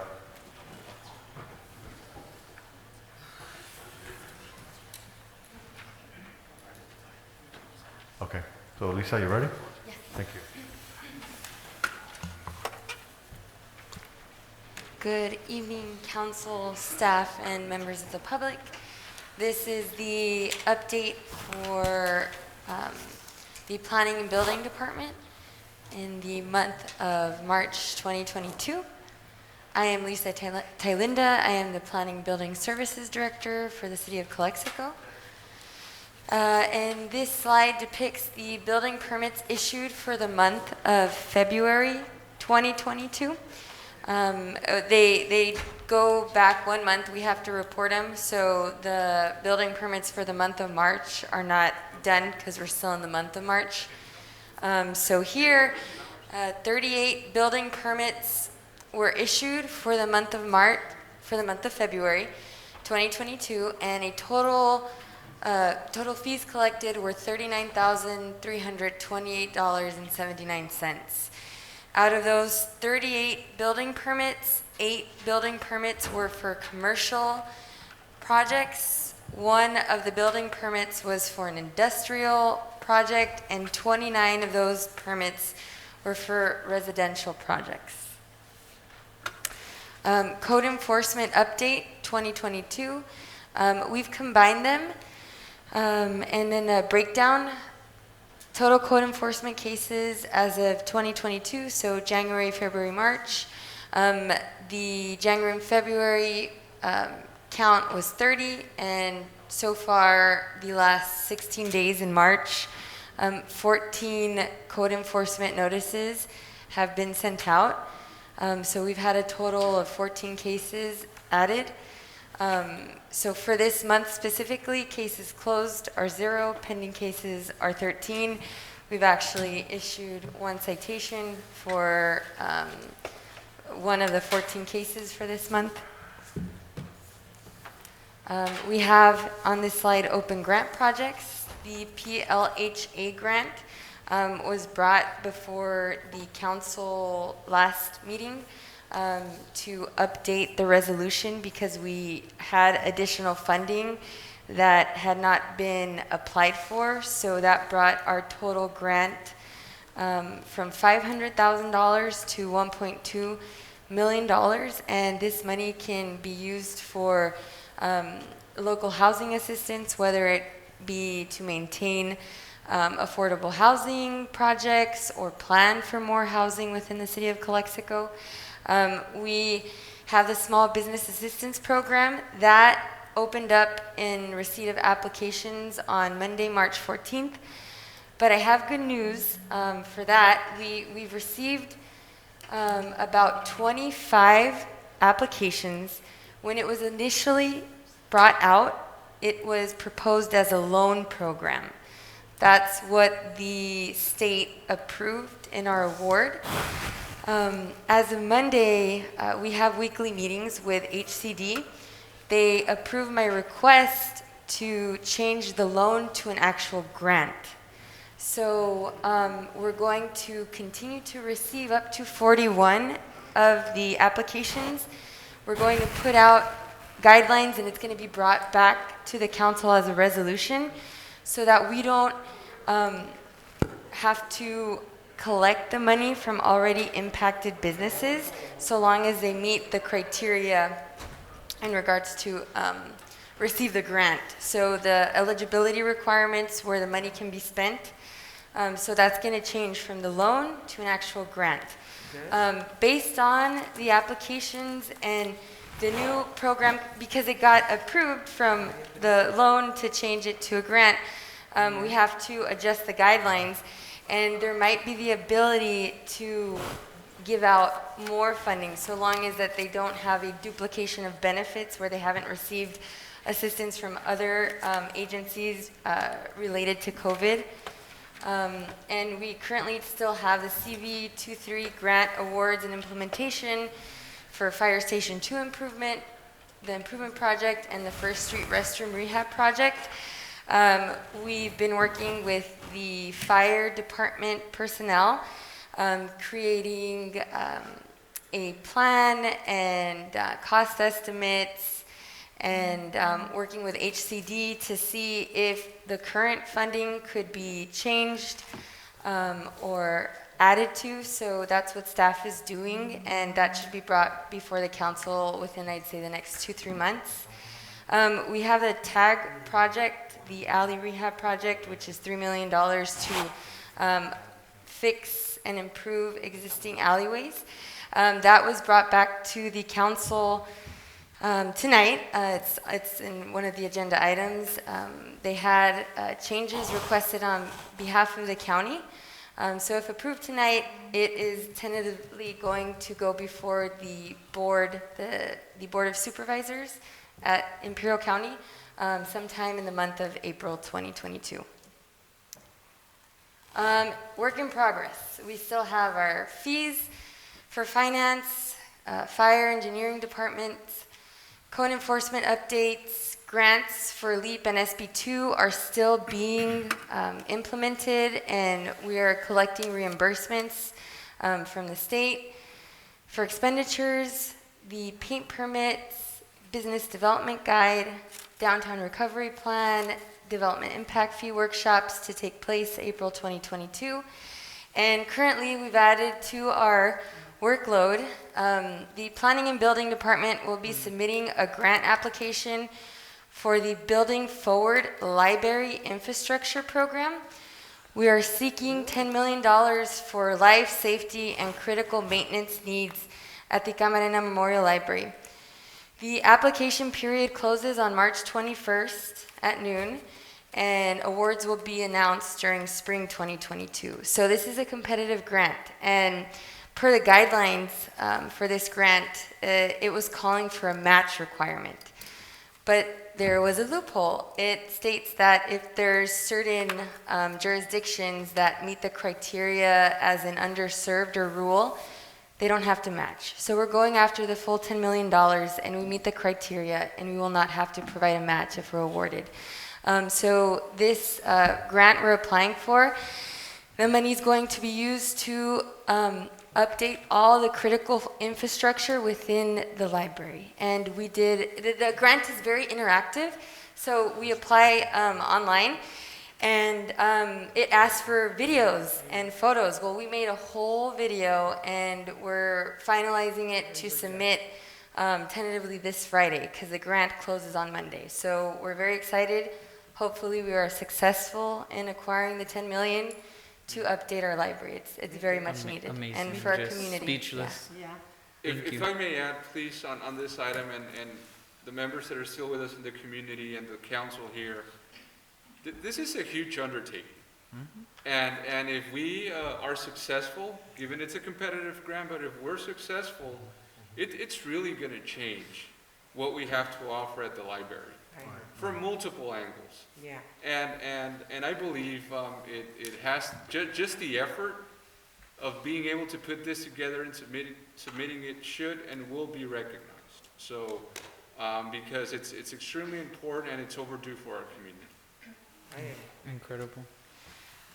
So that's what we're currently working on, and we don't sleep till the work's done, right? So the next slide is we're still creating the plans as referenced in the work in progress, and those will be coming out as a draft before the council in the next few months. That is my presentation for our department. If there's any questions, I'll stand, and thank you for your time. Yes. I do have one question, and your department has been putting out a lot of work. We're gonna be voting on $175,000 that were surplus from our third quarter. I want to know directly from yourself, the director, what can we do to help your department keep doing the amazing work that you're doing? Helping even other departments reach, like the library, reach out for grants. More staffing. What does that mean specifically? I've been working on 2 positions, and I've conveyed that to the city manager, and he's been very amenable and open. And the 2 positions that we anticipate to hopefully bring before the council for discussion and action would be a planning and building analyst, and either a full or part-time planning and building inspector. It's very much needed because we have cannabis uses, and that itself is a huge undertaking that requires inspections, and every project has some sort of planning influence. So when we do building projects or doing building permit inspections, they call for planning sign-off. Yeah. So we need someone who can do both, because we have a lot of plan checks. Oh my God. We have such a high demand for plan checks, and we've been trying to keep as many in-house as possible so we can expedite as quick as we can the plan checks for our community, our residents, and make sure that we can oversee the process instead of sending it out to a third party. A benefit of keeping it in-house, apart from being able to oversee the plan check process, is cost. When we send it out to a third-party consultant, the applicants are subject not only to the building permit cost, but the plan check fee cost of the third-party consultant. So then they have to pay our building permits plus the plan check fees for us having to send it out. Who's writing the grants with you? I am Or alone. who's writing the grants? Ella solita. I am. You're doing Ella it yourself? solita Yeah. está haciendo esto. Yeah. Es incredible. Wow. La verdad, aparte de todo lo que hace, todavía se avienta un grant para la biblioteca. Yeah.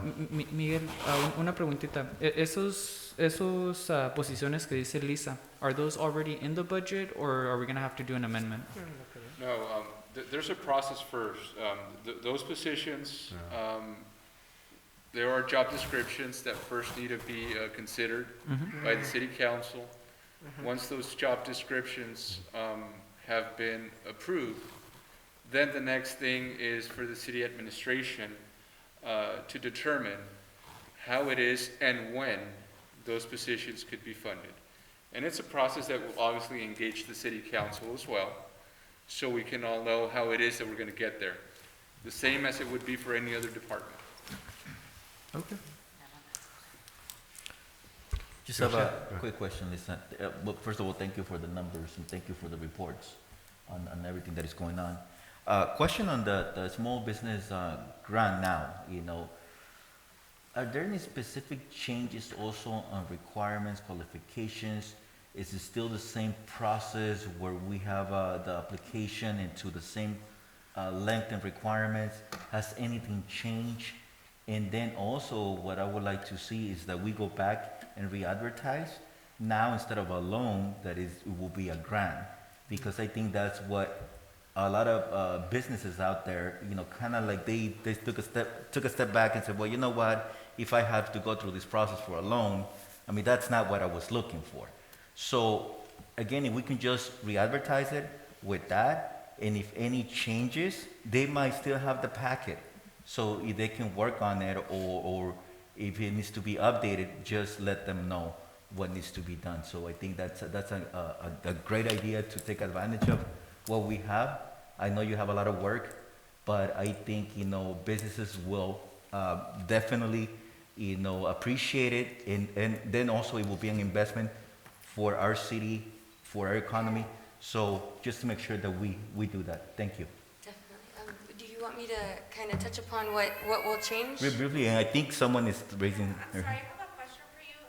What's considered a small business to get a grant? So the HCD, so the State of California Housing and Community Development Department, and HUD, which is from the federal government, they have definitions for what the small business is, and it's 5 or fewer employees.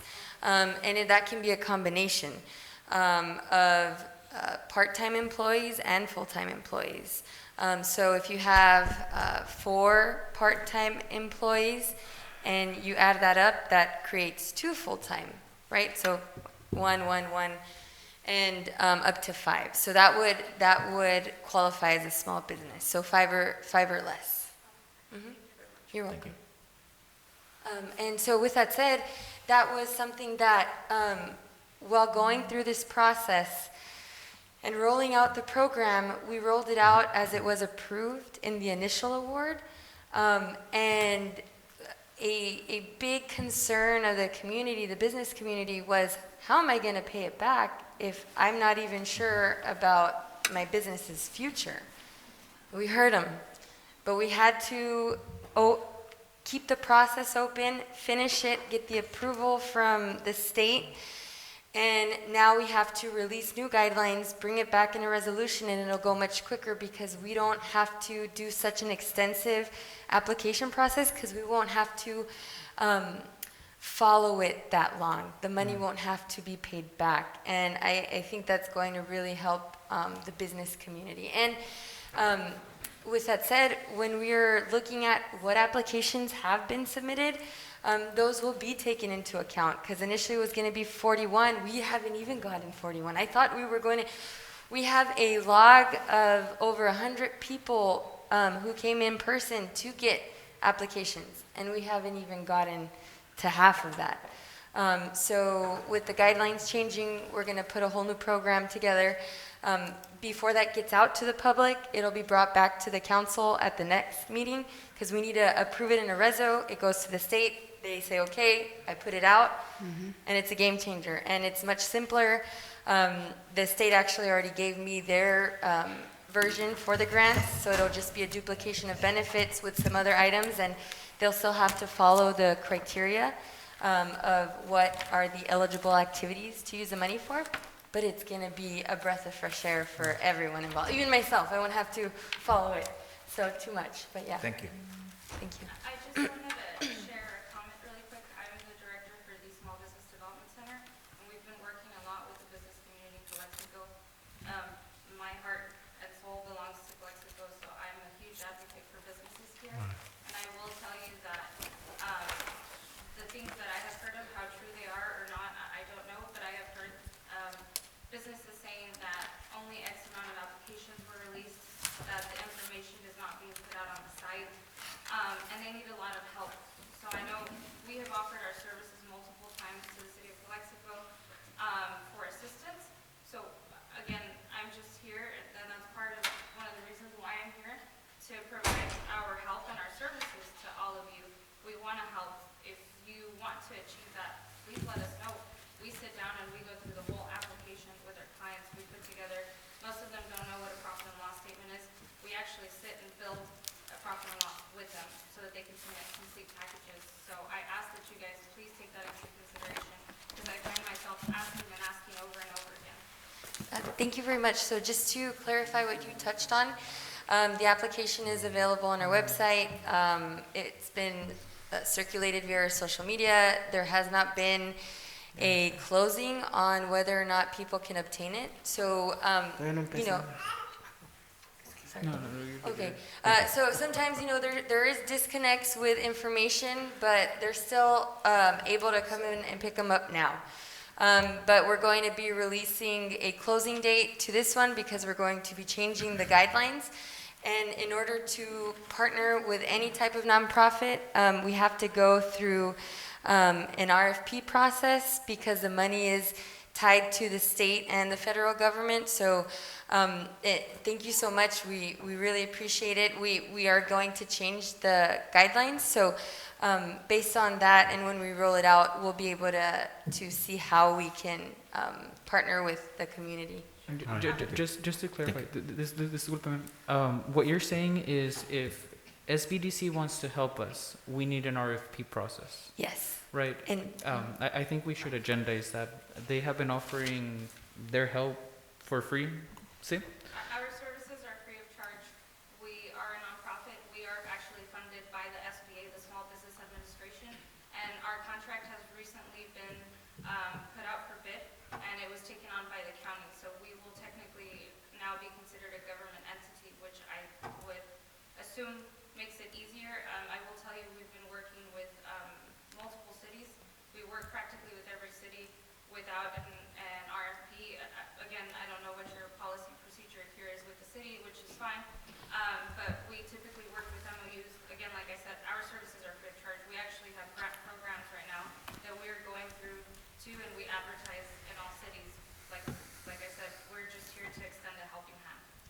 Thank you. Perhaps we can do that. So, Mayor, one thing future for the record, and the reason, JCL, that I'm going to bring this up is because people can't see. Yeah. So I do want to just reiterate for the record, City Clerk, that SBDC, and correct me on your title, Director, JCL Mendoza, provided statements regarding the collaboration that could exist between SBDC and the city. Thank you. Right. Gracias. So we'll bring it up in an agenda. Yeah, future agenda. Right. Okay. All right, thank you.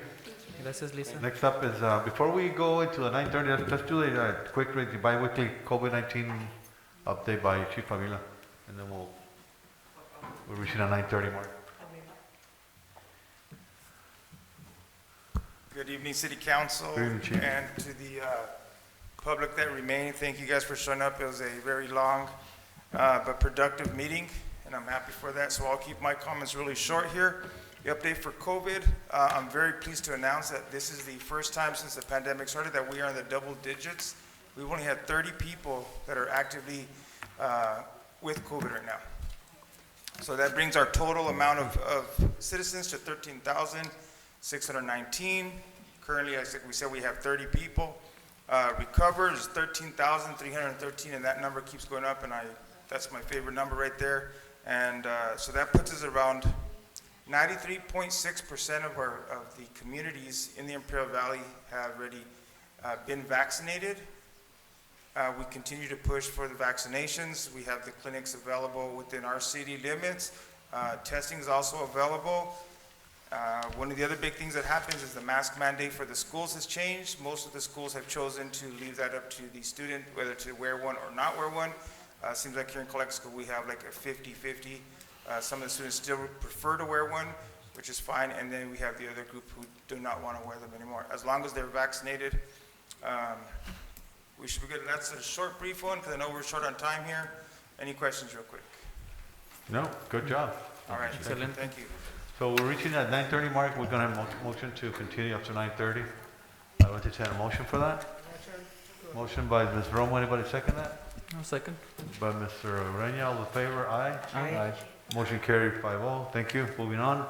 We have the announcements. So these proceedings may be viewed on the City of Calexico website at www.calexico.ca.gov the Friday following the City Council meeting. Community office hours with Mayor Moreno will be held by appointment. Please contact the City Clerk's office at 760-768-2102 to schedule an appointment. Next item is public comments and public appearances, not to exceed 3 minutes. This is the time for the public to address City Council on any item not appearing on the agenda that is within the subject matter jurisdiction of the City Council. However, if the item you wish to comment on is on the consent agenda, please comment now. The mayor will recognize you, and when you come to the microphone, please state your name and address, place of residence for the record. While members of the public are encouraged to participate, it is unlawful to disturb or delay the council meeting with personal or slanderous remarks. The City Council is prohibited by state law from taking action or discussing items not included on the printed agenda. If the item you wish to comment on is on the public portion of the agenda, we will take your comment when we get to the item on the agenda. Please direct your questions and comments to the City Council.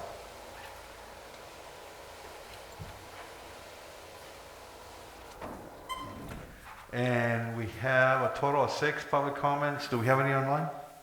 No? Okay. The first one up, is Jaisal Mendoza.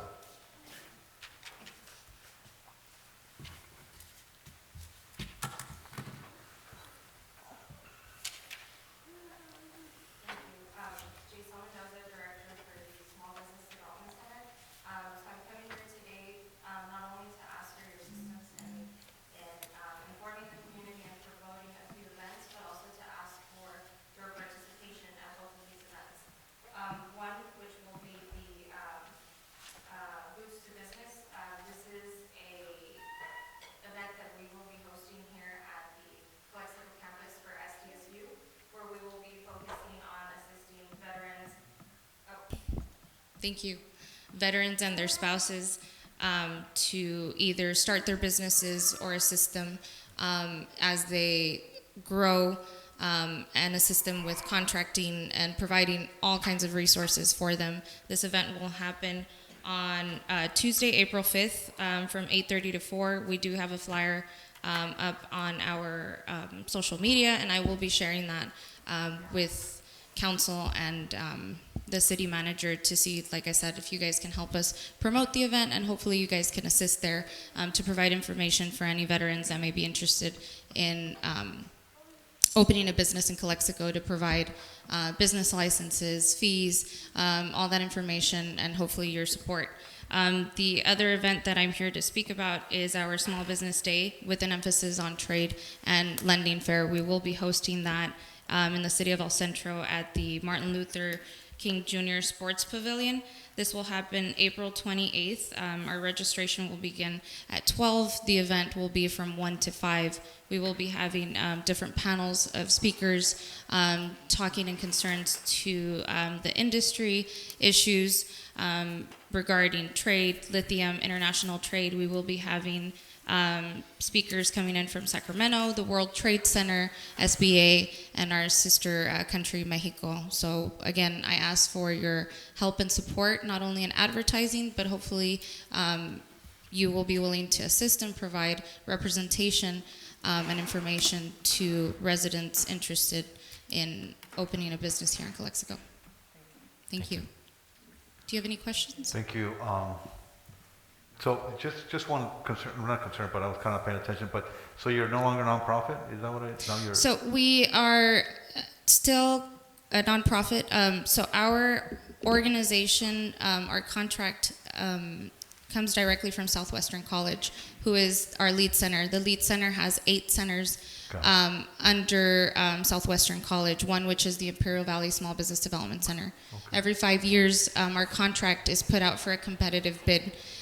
This past year, it was put out for a competitive bid. There were multiple entities that applied, and the Imperial County applied for the bid and was awarded the program. So right now we're currently in the process of transitioning into the Imperial County.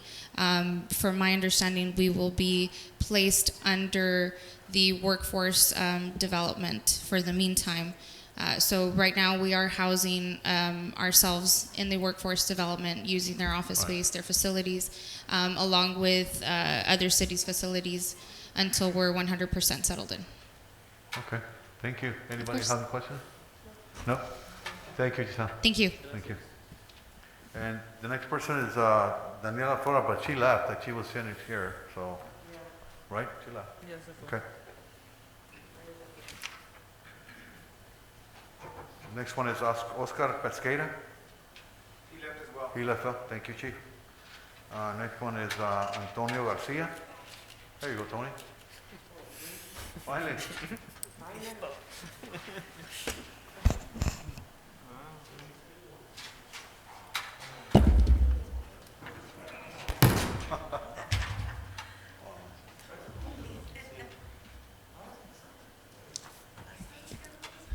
Hello. Buenas noches. Good evening. My name is Antonio Garcia. I live at 1101 Amada Court here in Calexico. No, I'm not a DJ. Thank you, sir. I'm here, first of all, I'm still here by something that Ms. Carmen Estrada taught me. Hasta que se vaya el último niño, me voy a quedar yo. Ella me enseñó a ser así de terco. Thank you, Carmen, for 20 years of working with Carmen on wonderful items. Mayor, Honorable Mayor, City Council, thank you so much for holding up for us. I'm just bringing you a little update on CPAL, which used to be CPAL, which used to be PAL. I've been working with Ms. Estrada for 20 years in procuring and nurturing what I know is the future of Calexico, and that's our children. That is the future, and I've seen kids, we had little girls right now, 5, 6 years old, in uniform. That just melted my heart. It makes everything worth it, because they grow and grow up, and then our high schools, our colleges, they ramp they reap in the prize. They get these players that already learned. Ask Mr. Bernal from the high school how many championships he's won back to back to back to back. Of course he'll say it's his teaching and his coaching, probably right. But they have to start somewhere, and this is where they started. CPA is the Calexico Parents Athletic Association. We've been here for so many years, and I left for a while. I retired from my work. Ms. Fernandez, Council Member Fernandez will know where I worked at. And I came back and I thought, well, because of COVID, because of this and that, our membership is going to be low. When I left, there was about 1,100 participants. I came back, there's 2,500 now. El Centro, Brawley, Heber, teams from San Diego now, they all come and join us because we're basically one of the only leagues that hold soccer tournaments. And this is basically our front, soccer. And I find that incredible. Everybody has a recreation department, but yet they come to play here.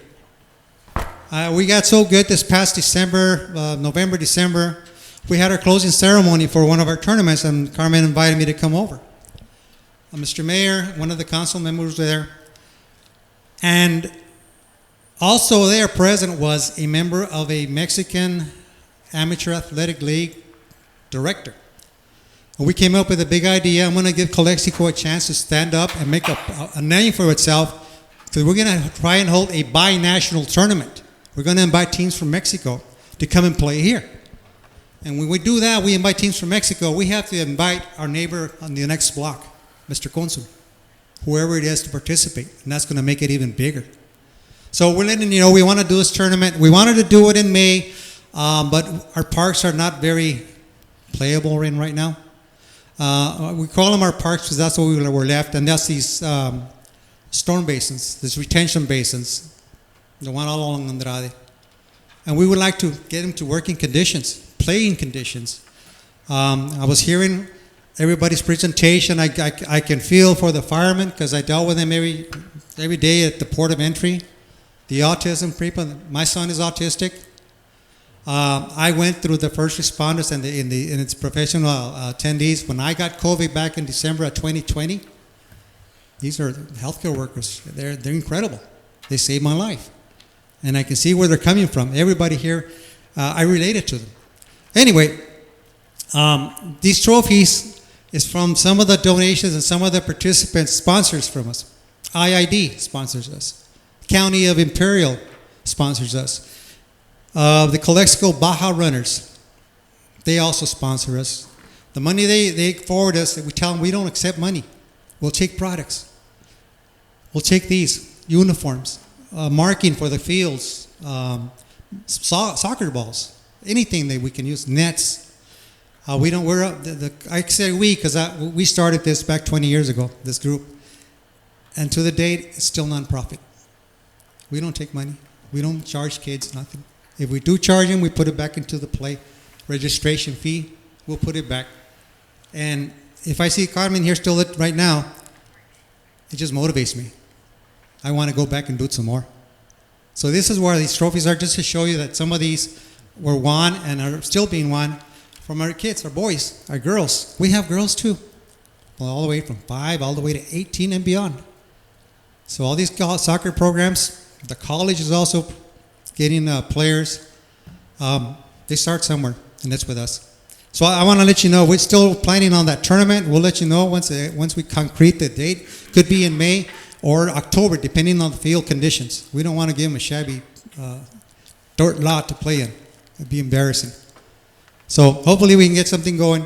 That's all I'm here to tell you, let you know about that upcoming tournament and how we're doing, how we're progressing. We will continue to do so. Thank you so much for your attention. Gracias por su atención. Y estamos adelante. Yes, sir. Yes. Oh, ahí, por favor, el micrófono, sí. Se escucha, tengo buena voz. Es que lo que pasa es que, pues, Ok, mire. Sí, por récord. Gracias. Am I done? Or he has a question for me? You're Dígame, done, joven. Tony, you're done? Okay. You're done? Yeah, okay. Es de con él, igual. Yo empecé a jugar en la Liga del PAL a los 14 años. Tengo 29. ¿Cómo se llama usted? Jonathan Armenta. Gracias. Ya tengo mi familia. Ajá. Ahorita tengo un equipo de fútbol para adultos. Y yo empecé a los 14 años y se me hace el corazón así. Sigo jugando en los mismos campos que jugué de niño. Está bien, nos acostumbramos a eso. Ahora que pues ya somos adultos, a la liga de los grandes, nos cobran una cantidad para poder usar el campo. Tenemos aproximadamente 4 años. 4 años con el torneo de adultos, cobrándonos 4,000 y algo de dólares para poder usar el campo. Y no va para la señora Carmen, va para algo de recreativo.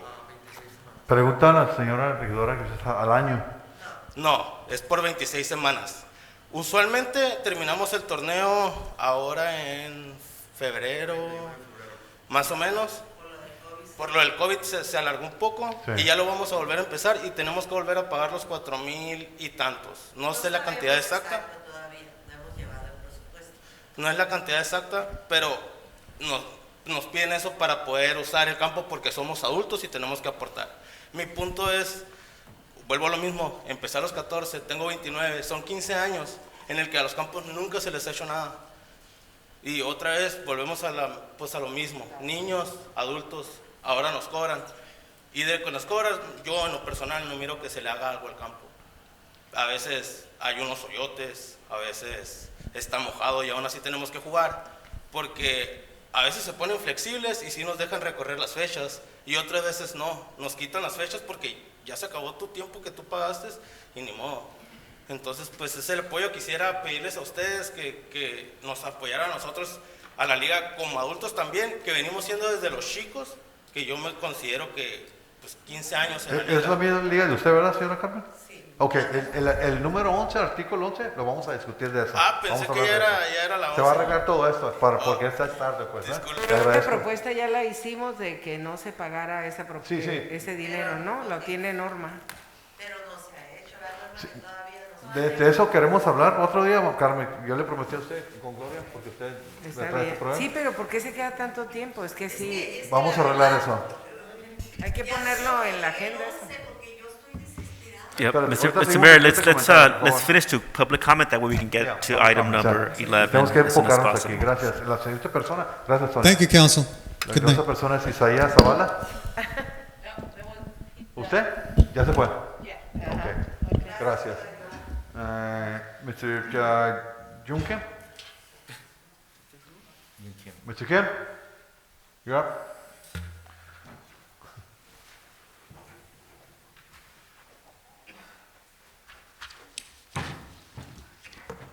Good evening. Good evening. Again. And I'm glad, today I'm glad to community members come out to talking their idea, what they need. And I'm glad the council try to work with them. I see lots of change between last council and this council. I'm very glad and I'm very proud of the community. They are now stepping on what they need. So democracy is the involving of the community that is a real democracy. And I'm sorry I'm spending my time for the other ones. I wasn't very exciting to people standing up. And one of the things I want to shortly talking, and the last meeting,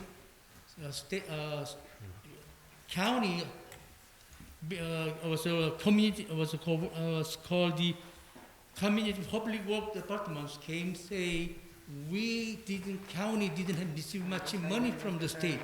That's why they cannot serve the community, especially in Calexico.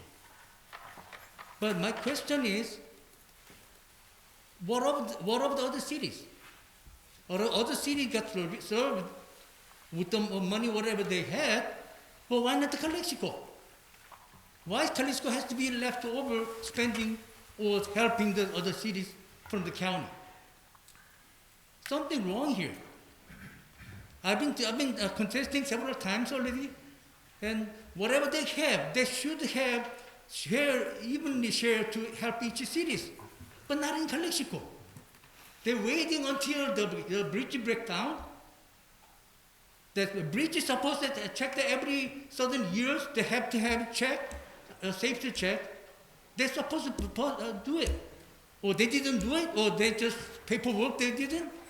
I don't know, but they should be detected before that time. Calexico spend money to make the nice road to the Second Street, and the bridge break down. People using that don't come to the Calexico, they can be no longer. And not only that, a lot of the city around the cities, the road is bad, including the city of Calexico. They have a free massage service. So what's going on here? Why Calexico has to be left over from the cities? I mean the counties. Yes, our elected person, our city managers should work with the county together to taking care of our shares. We're the second largest city in the county, and what do we get? We get all the shady street. Please raise up our voice. Mr. Moreno, I was never say anything against you, but you're conducting meeting today, and that is, you stop me when I'm talking about the alpha monies, and then it's not the issue. So when I describing the situation, you stop me to say it's an alpha. I was talking about the condition, safety conditions. You stop me, but you to the county supervisor, he's running for the re-election, you helping his elections.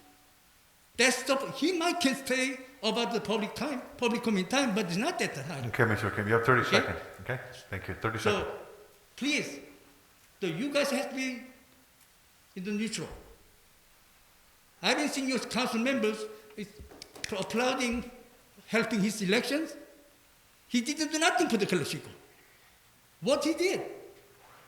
Tell me. None of the road conditions good. I'm going to bring the next week, I'm going to bring the photos, how ugly trash in the streets.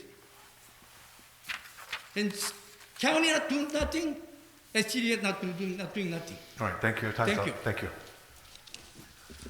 Next we have Marisela, is it Barca? Yes.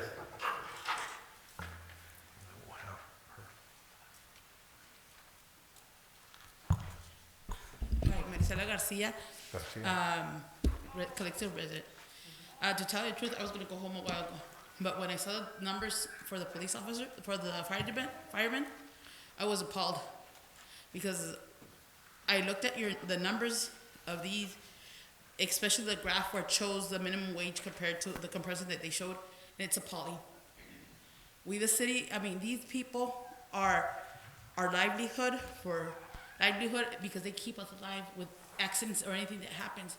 And we need to make sure that, just like we think, I speak very passionately about our children, we need to have these people with the proper tools, equipment, and salary. Because their livelihood, their well-being, their mental well-being is essential for us. And I just saw the numbers and I couldn't believe it. I see the numbers and the disparity that there is, and we need to do something about it as a city. Whatever we need to do, any adjustments, and like the police officer said, that he was speaking to the gentleman over there, trying to work out and figure out how to get funding. We really need to do that. Because let me tell you, you will get people leaving, not because they want to. Many of these people stay here.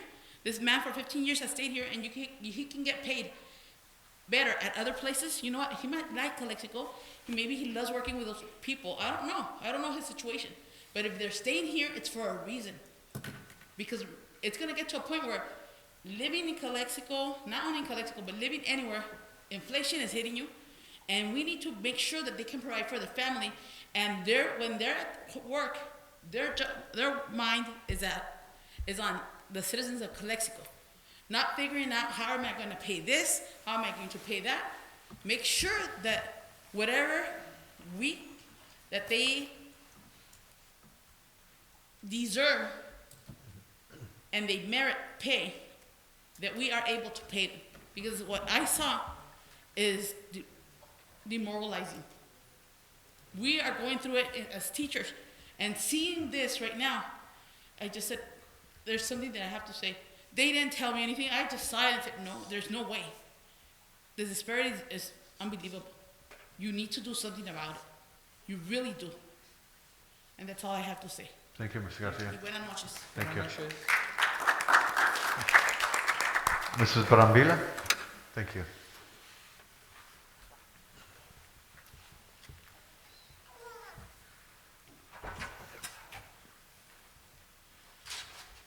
Hi, good evening, Honorable Mayor, City of Calexico. Thank you for allowing me these few minutes public comment. I just want to thank you very much. I missed the proclamation earlier, but I just want to let you know that I'm very happy and honored. We did get 3 proclamations approved this evening, 3 cities proclaimed, so I tried my best to be at all of them, but I know we had excellent representation here in the city, as we always do. We have our organizations that advocate and speak for our children. I self-represent. I am an advocate for any family or just basically anybody that needs an advocate for Imperial County. And every city is important. Every family that lives autism in Imperial County is important. So that has been my goal, to reach every city and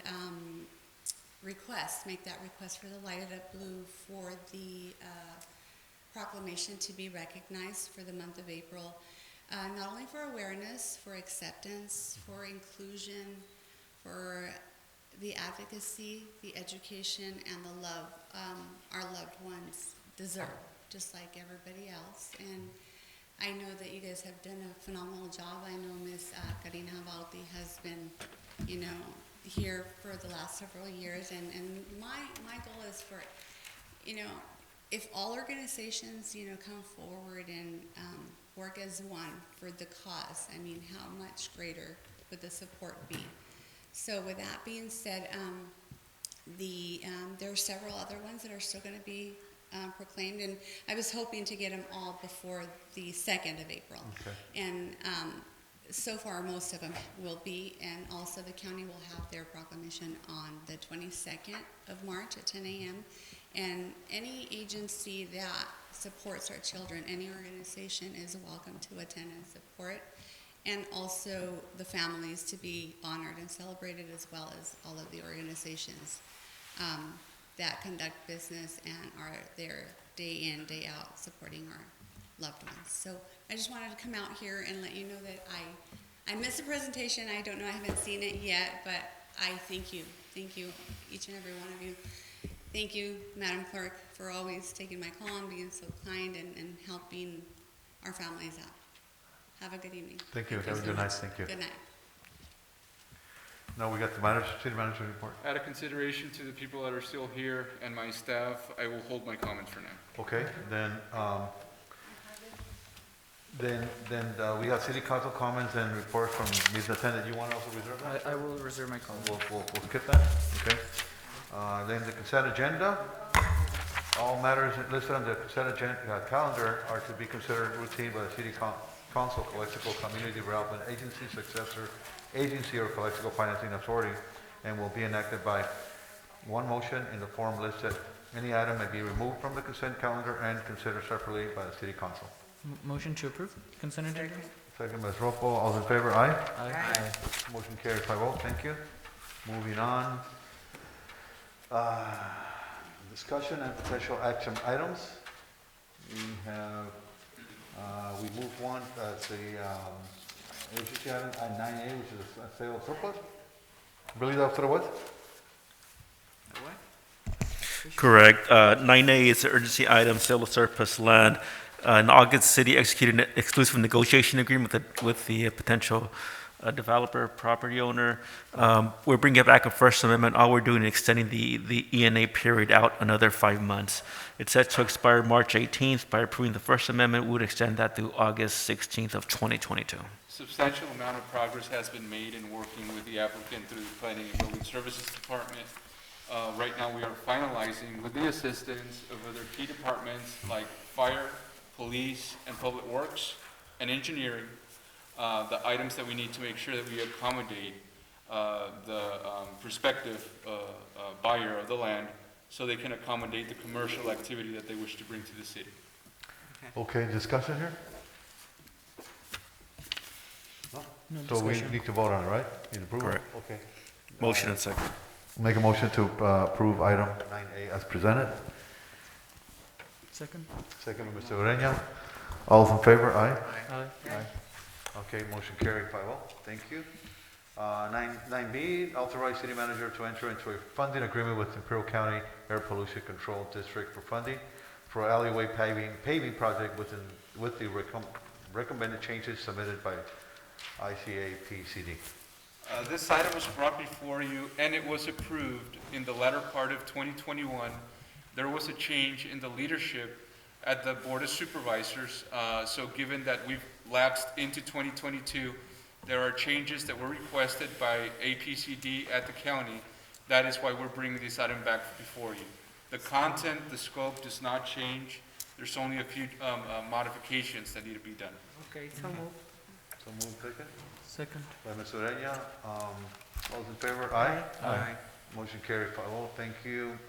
Item number 10, authorize city manager to sign agreement, amended number 1 to the agreement of professional services with Lee and RO Incorporated for engineering services for wastewater treatment plant upgrading and expansion project. Public Works Administrative Manager Liliana Falomir has undertaken the responsibility to spear and move forward the renovations and much needed improvements for the wastewater treatment plant and the water treatment plant in the city of Calexico. Given the situation that we encountered with the pandemic COVID-19, we are now forced to be in a position in which we are going to update some of the figures that are going to be expended as part of the renovations that need to be done. Specifically, what you have before you are the professional services of Lee and Rowe, specifically related to the engineering side. If there are specific questions or comments, Ms. Falomir is here with us to address them. Any questions, comments? No? Okay, I move, so moved. Anybody second? Second. Second by Mr. Romo, all in favor? Aye. Aye. Motion carried 5-0. Thank you. We now, señora Carmen, el número 11, usted, por petición de usted, y yo sé que está trabajando con la regidora Romo en ese proyecto. Tenemos muchas cosas que discutir, pero usted quiere que lo pongamos en mesa para la siguiente junta, y si quiere usted decir unas cuantas palabras. ¿O quieres discutirlo de una vez? Okay. Primeramente les voy a dar mi carnita de soy involucrativo para que sepan que el programa es involucrativo. Muchas gracias. Ustedes sacan porque se dan ustedes dos.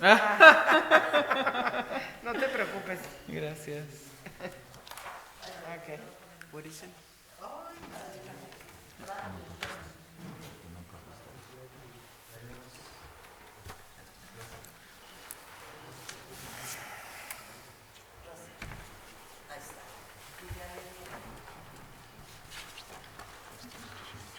Yeah, yeah, I remember. Yeah, the wave fees and yeah, the fees and stuff.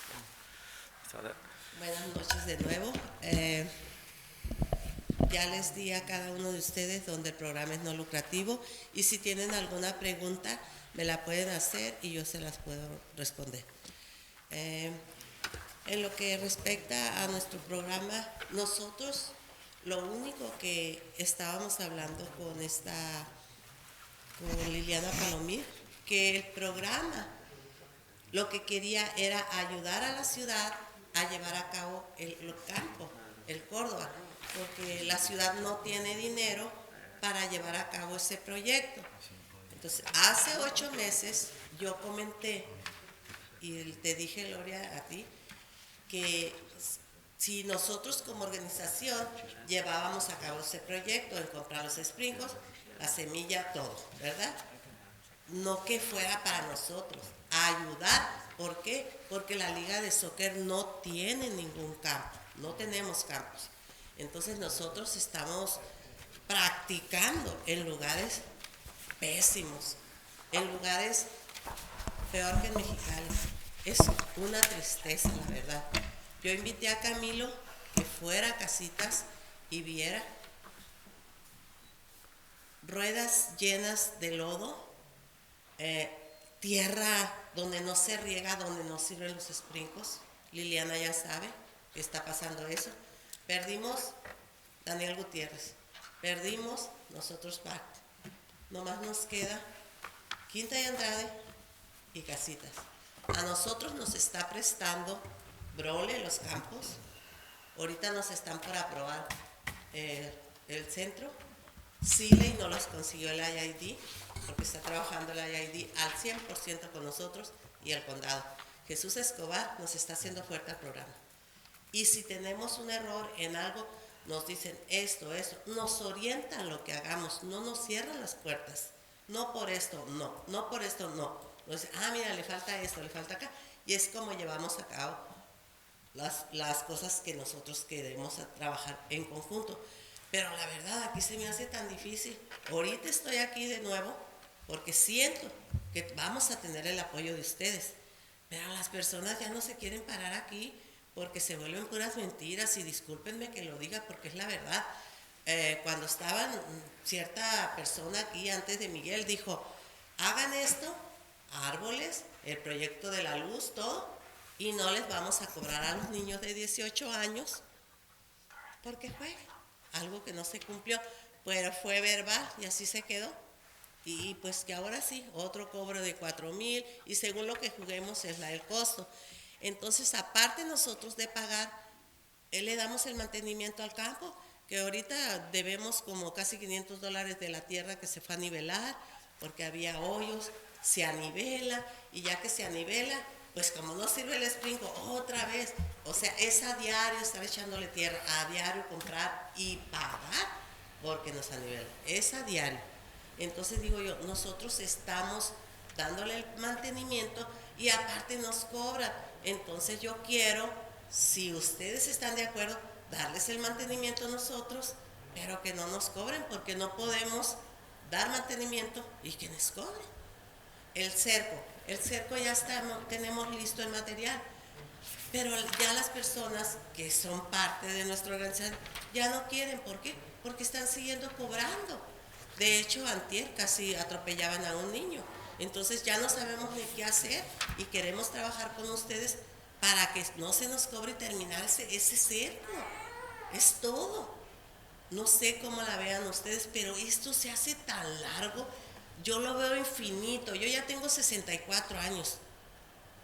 Hace 27 años estoy con esto y nunca se arregla nada. Ojalá amaneciera pasado mañana que el campo de perdida, el Casitas, que dijeran ya se arreglaron los sprinkles. Yo le he dicho a Liliana, dime cuánto se gasta ahí para ver si juntamos el dinero con los papás para arreglar los sprinkles. ¿Verdad, Liliana? Liliana, yo sé que no tiene presupuesto. Denle presupuesto a parques. Yo ahorita estoy en una situación crítica porque yo me la llevo en los campos y no les miento. El polvo es una alergia tan fuerte que traigo. El lodo, ¿verdad, muchachos? Es algo triste. Llego al campo y lo único que hago es controlar a la gente. No hagan nada, yo voy a ir. No, todo el tiempo ando sola porque las personas las traigo aquí queriendo gritar, queriendo decir, agredir. Pero ahorita sí perdí la cabeza porque veía a los niños llorando, esto acá. A la otra, cuando nos agenden, traten de agendar, pues no a que escuchen todos los niños todo esto, más en un horario más temprano, para que ya vengan todos los niños. Imagínate si se hubieran quedado a esta hora, no es para que estén los niños en la calle. Entonces, eso sí les voy a sugerir. Entonces, este contrato, el cual nos dieron un contrato como si fuéramos algo así, una empresa, algo así. Yo miré, ¿verdad? Y es más, hasta me dio miedo y yo el miedo nunca lo he tenido en mi mente porque las cosas las hemos hecho bien y a la ciudad no le estamos pidiendo dinero. La organización no dice queremos que nos den, no, queremos dar el producto para que trabajen. Es todo. Si no quieren que una compañía venga, que ya la tenemos, damos el material a la ciudad para que haga el trabajo, que se nos facilite algo, pero ya es una emergencia. Tenemos los equipos de todo el Valle Imperial, estamos jugando afuera porque no tenemos áreas donde jugar aquí. Y a mí eso sí me entristece porque la liga es de Calexico. Calexico tiene nombre. Carmen, disculpa que la moleste, que la interrumpa, pero ya es tarde y lo vamos a platicar todo eso que yo le entiendo, todos entendemos eso. Deje que el señor Oscar García venga para ya finalizar. Ya sé esto, ¿no? Que es tarde, por eso quiero que me agenden temprano. Gracias y muy amable. Gracias.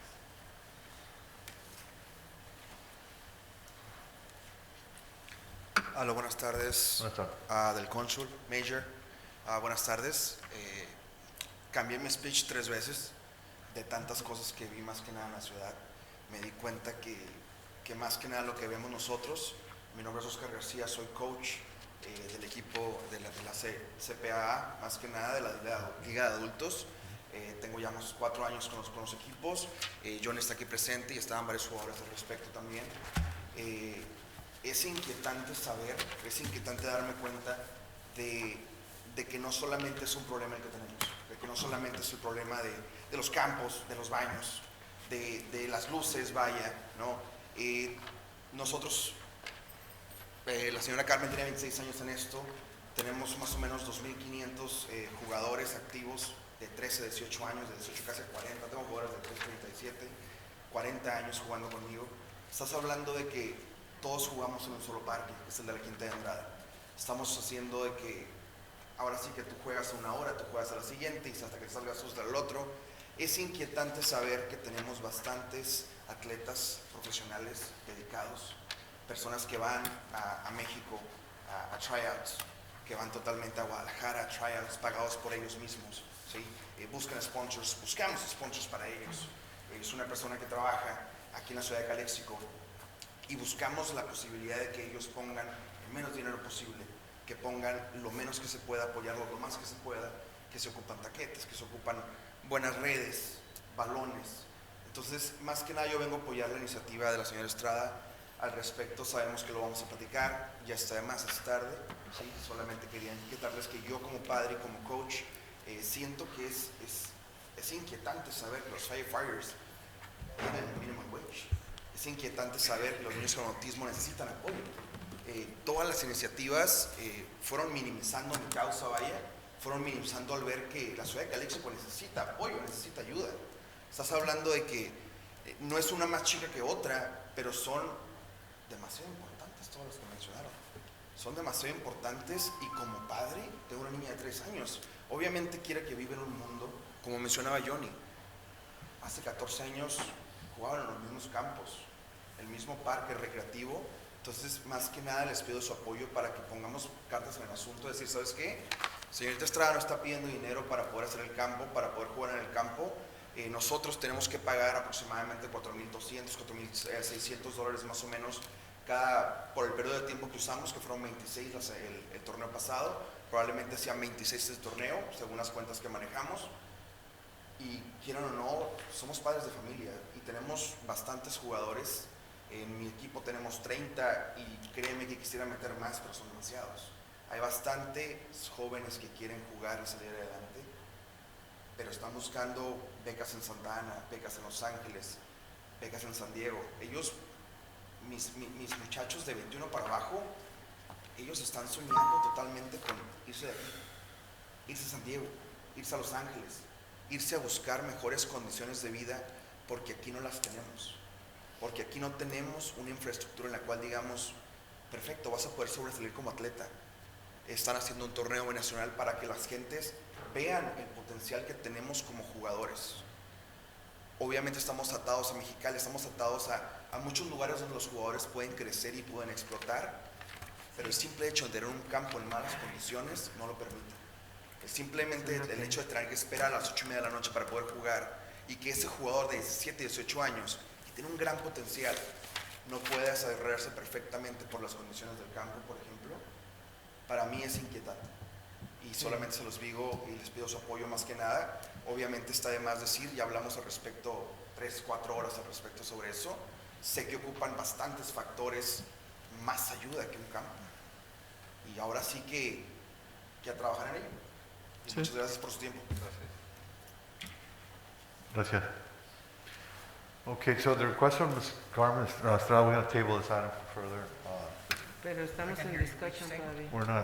We're not going to be ¿No hemos discussing. discutido? She requests to be tabled because there's a lot of issues that we have to.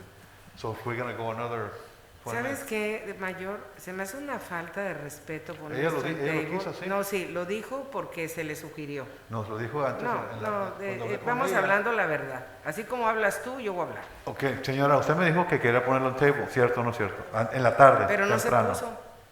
No, le estoy preguntando a ella. Oiga, ¿ya no quiere que lo haga un table?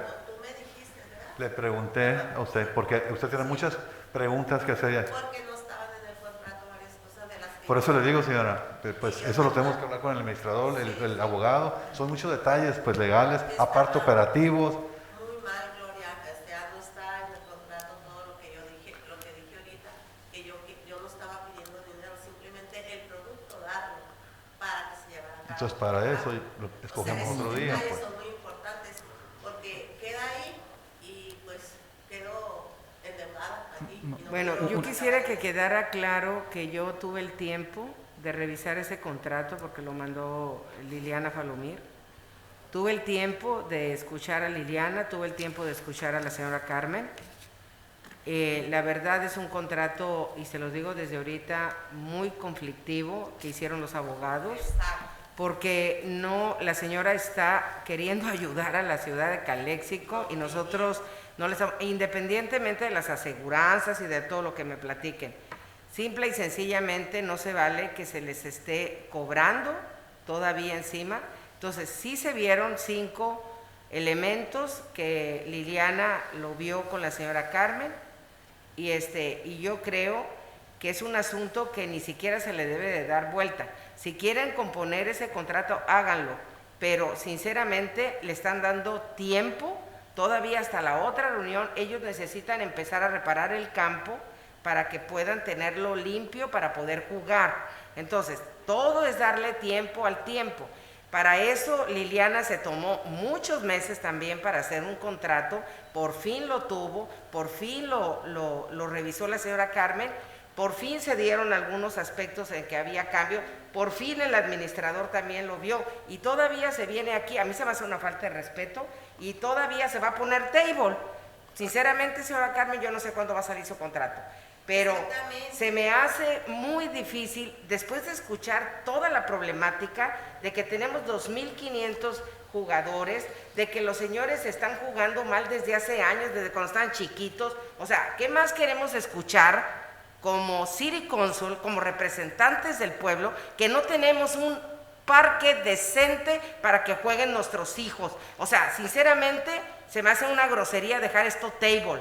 Es un asunto que se debe. ¿Para qué le pagamos al abogado para que hiciera ese contrato? ¿Para qué tiene Liliana ese contrato? ¿Para qué sirvió que usted viera con Liliana lo que no le parece? ¿Por qué se va a dejar table?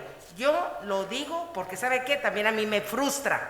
Porque aquí estoy sentada ahora, porque usted tiene 26 años con esto y aún no se le resuelven los problemas. Pero si usted quiere, señora Carmen, en este momento déjelo table o en este momento dígale aquí a nosotros si usted quiere que votemos por esto. Sinceramente, no, digo, pues Okay. usted es la que va a decidir. Después no diga que no se hicieron las cosas. Ok, gracias, pero seguimos. ¿Alguien más quiere? ¿Anybody wants to say something? Yo nomás le quiero dar las gracias, señor Estrada. Yo sé que teniendo estos grupos, los chamacos ayudan mucho a nuestra juventud, porque no andan en gangas, con droga. Es algo que es un alimento muy bueno, ¿verdad?, para nosotros, para la ciudad.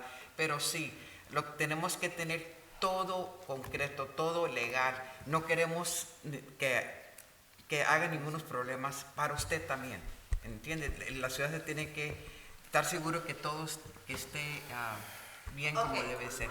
Le entiendo lo que Esto es lo dice, que te pero puedo decir. yo como ignoro muchas cosas, ¿Mande?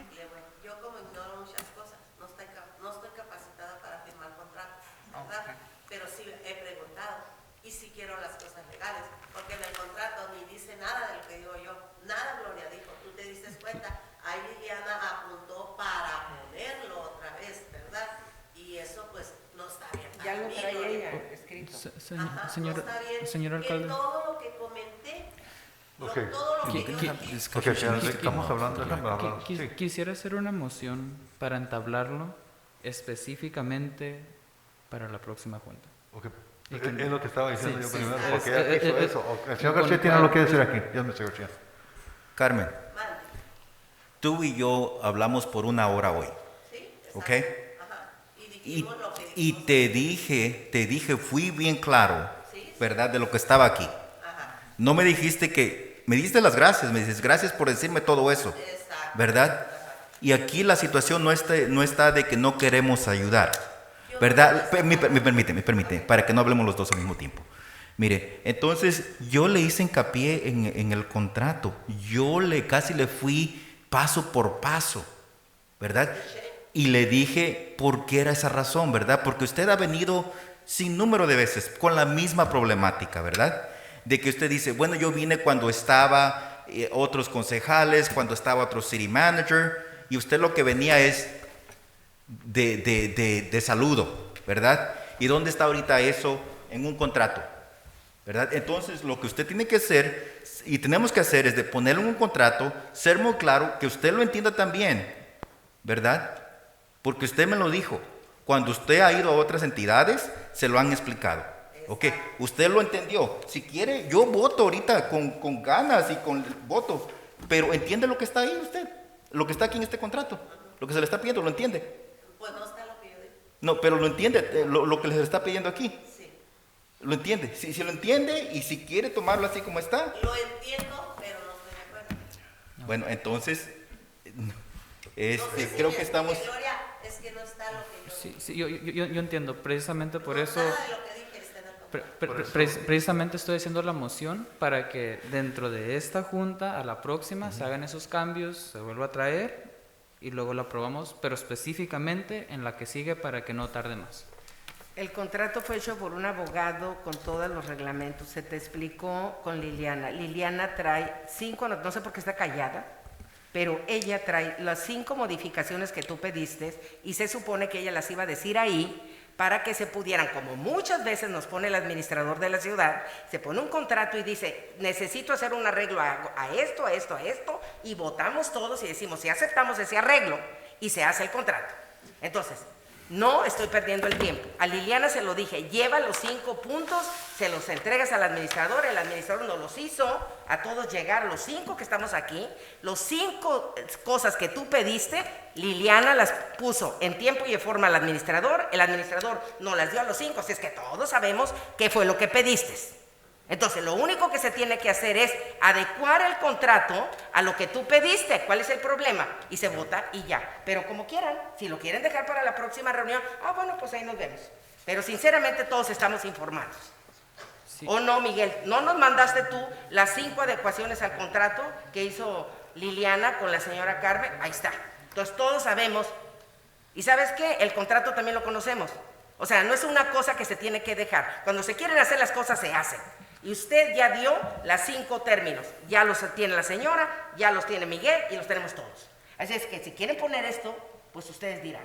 Pero se me hace una falta de respeto. Yo no estoy de acuerdo. Pero se tiene que escribir, tenemos que votarlo en forma escrita. Obviamente podemos dar la dirección, pero en forma escrita... Podemos dar la dirección para que lo escriban y se acabó. Es lo que estamos haciendo, es precisamente lo que estamos haciendo. Y esa es la moción que el señor Ureña iba a hacer, pues, pero no dejamos terminar. Con dirección de las 5 a las 5 cosas a las 5 modificaciones, sí, explícitamente. Pero aquí en la moción no está terminado. On that, the language that is in this contract, that's what we need to make sure that we comply. Okay, unless we want to put ourselves as a city on liabilities. So I understand what is being asked. Okay, I understand the 5 points that Ms. Romo is talking about, right? But also we have to make sure that we look at these things. And we have Mr. Okay, so from the administrator, from the attorney, I mean, can we just draw up a contract without taking into consideration all the steps that are on this backup? I mean, some of the points would be additions to the contract. They don't modify what's there. They would just add additional. I have an email here. I see 4 points. I'm not so. But even on the backup that was provided to us, to make sure that there's bonding, that there's insurance, all those things. Yeah, that's part of the contract already, correct. Yeah, the 5 points don't deal with that, as far as I know, having to do with the points I have don't revise any of those provisions, so that would still be in the contract. Okay, so it's possible to just make a motion to accept with those 5 modifications. Is that possible? Is that not recommendable? Yeah, I mean, if it's up to the council, the ones I know are the waiving of the permit fee and the construction, waiving for 5 years, the fees, first choice to Pedro Cordova. I mean, with all due respect, your legal counsel, Carlos, but we have to look at those things because we're looking about bonding, insurance, prevailing wage, because of the nature of the funding that has been used for this project. Okay, so you have to make sure that you might be needed to cover some of those requirements. So I know it gets technical. I know we want to make sure that we make it as easy as possible, and I get it and I understand. But as long as we're okay, when we come back later on, next week, if they do all these things and say, you know what, we don't need these things, and we get it in writing, that's it. We're done, and we'll go ahead and approve whatever is submitted once it's vetted and reviewed by legal. And we can just have the contract, and that's it. But based on how it stands right now, that's what we're asking. Or that's what is being asked. Not me, but that's what I was presented as backup.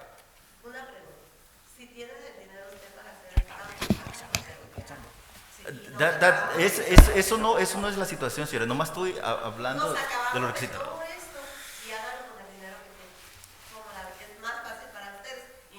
Pues sí. Pues sí, la verdad, ¿cuánto cuesta? ¿Cuánto cuesta? Liliana, ¿por qué Porque- no nos hablas del contrato? Tienes 23 hojas del contrato, yo lo vi. Ya lo revisó Carlos. Si no le pasaron las modificaciones a Carlos en tiempo y en forma, no es el problema de nosotros. Porque ahorita está apenas leyéndolo. Lo voy a tratar de decir español, pero mi Quiero español no que está me muy bien. entiendan ellos. El abogado fue el que formó el contrato. Sí. Claro que nosotros, yo como manejadora de obras públicas y también la manejadora de recursos humanos, lo leyeron para lo de la aseguranza. Como es propiedad de la ciudad y va a ser el proyecto más de 1,500, se necesita the state guidelines, que es como un public works project. So, como es proyecto de obras públicas, necesitamos que tengan un contratista, que el contratista tenga licencia, que el contratista tenga todos los bonds de payment y todo.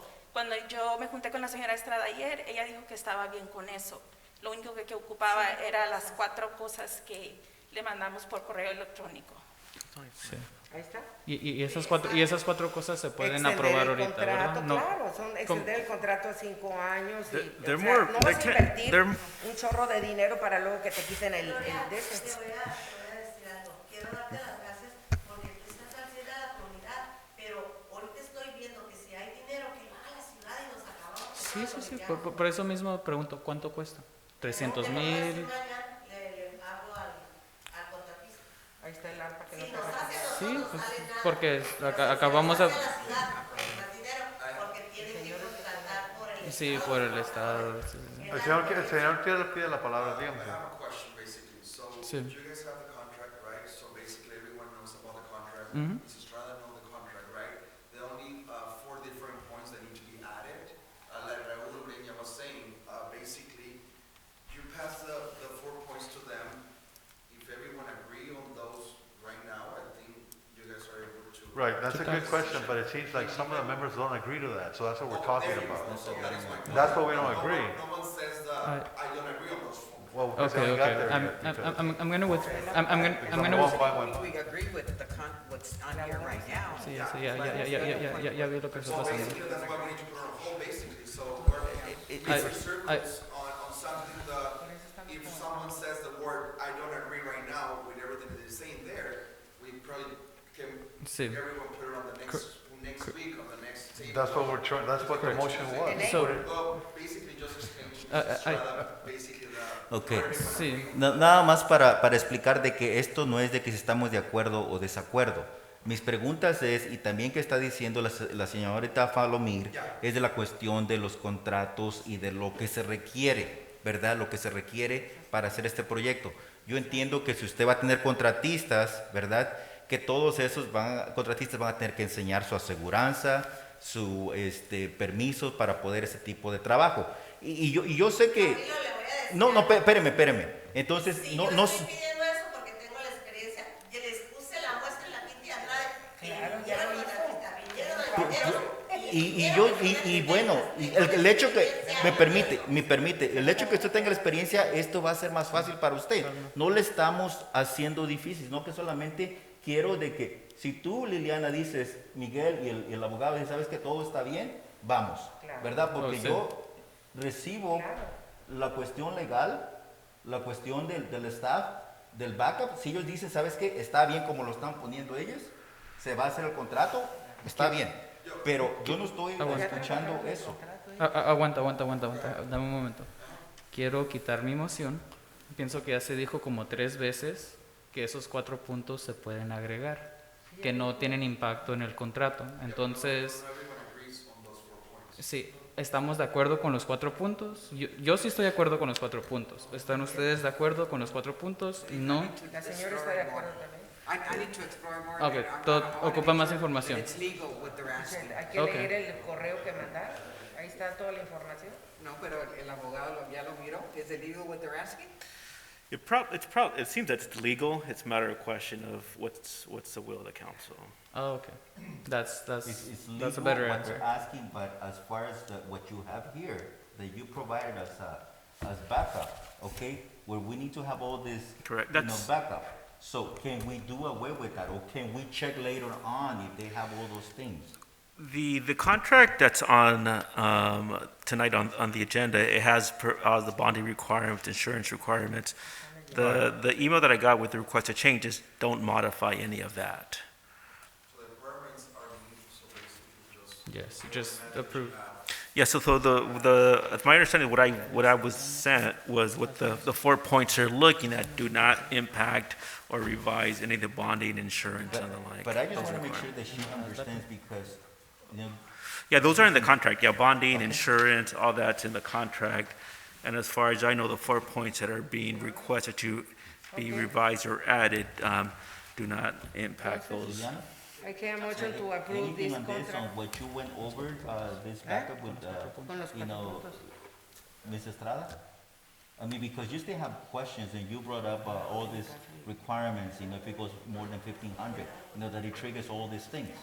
No, that she does. I'm in agreement with the contract that the city attorney wrote, which is the backup documentation.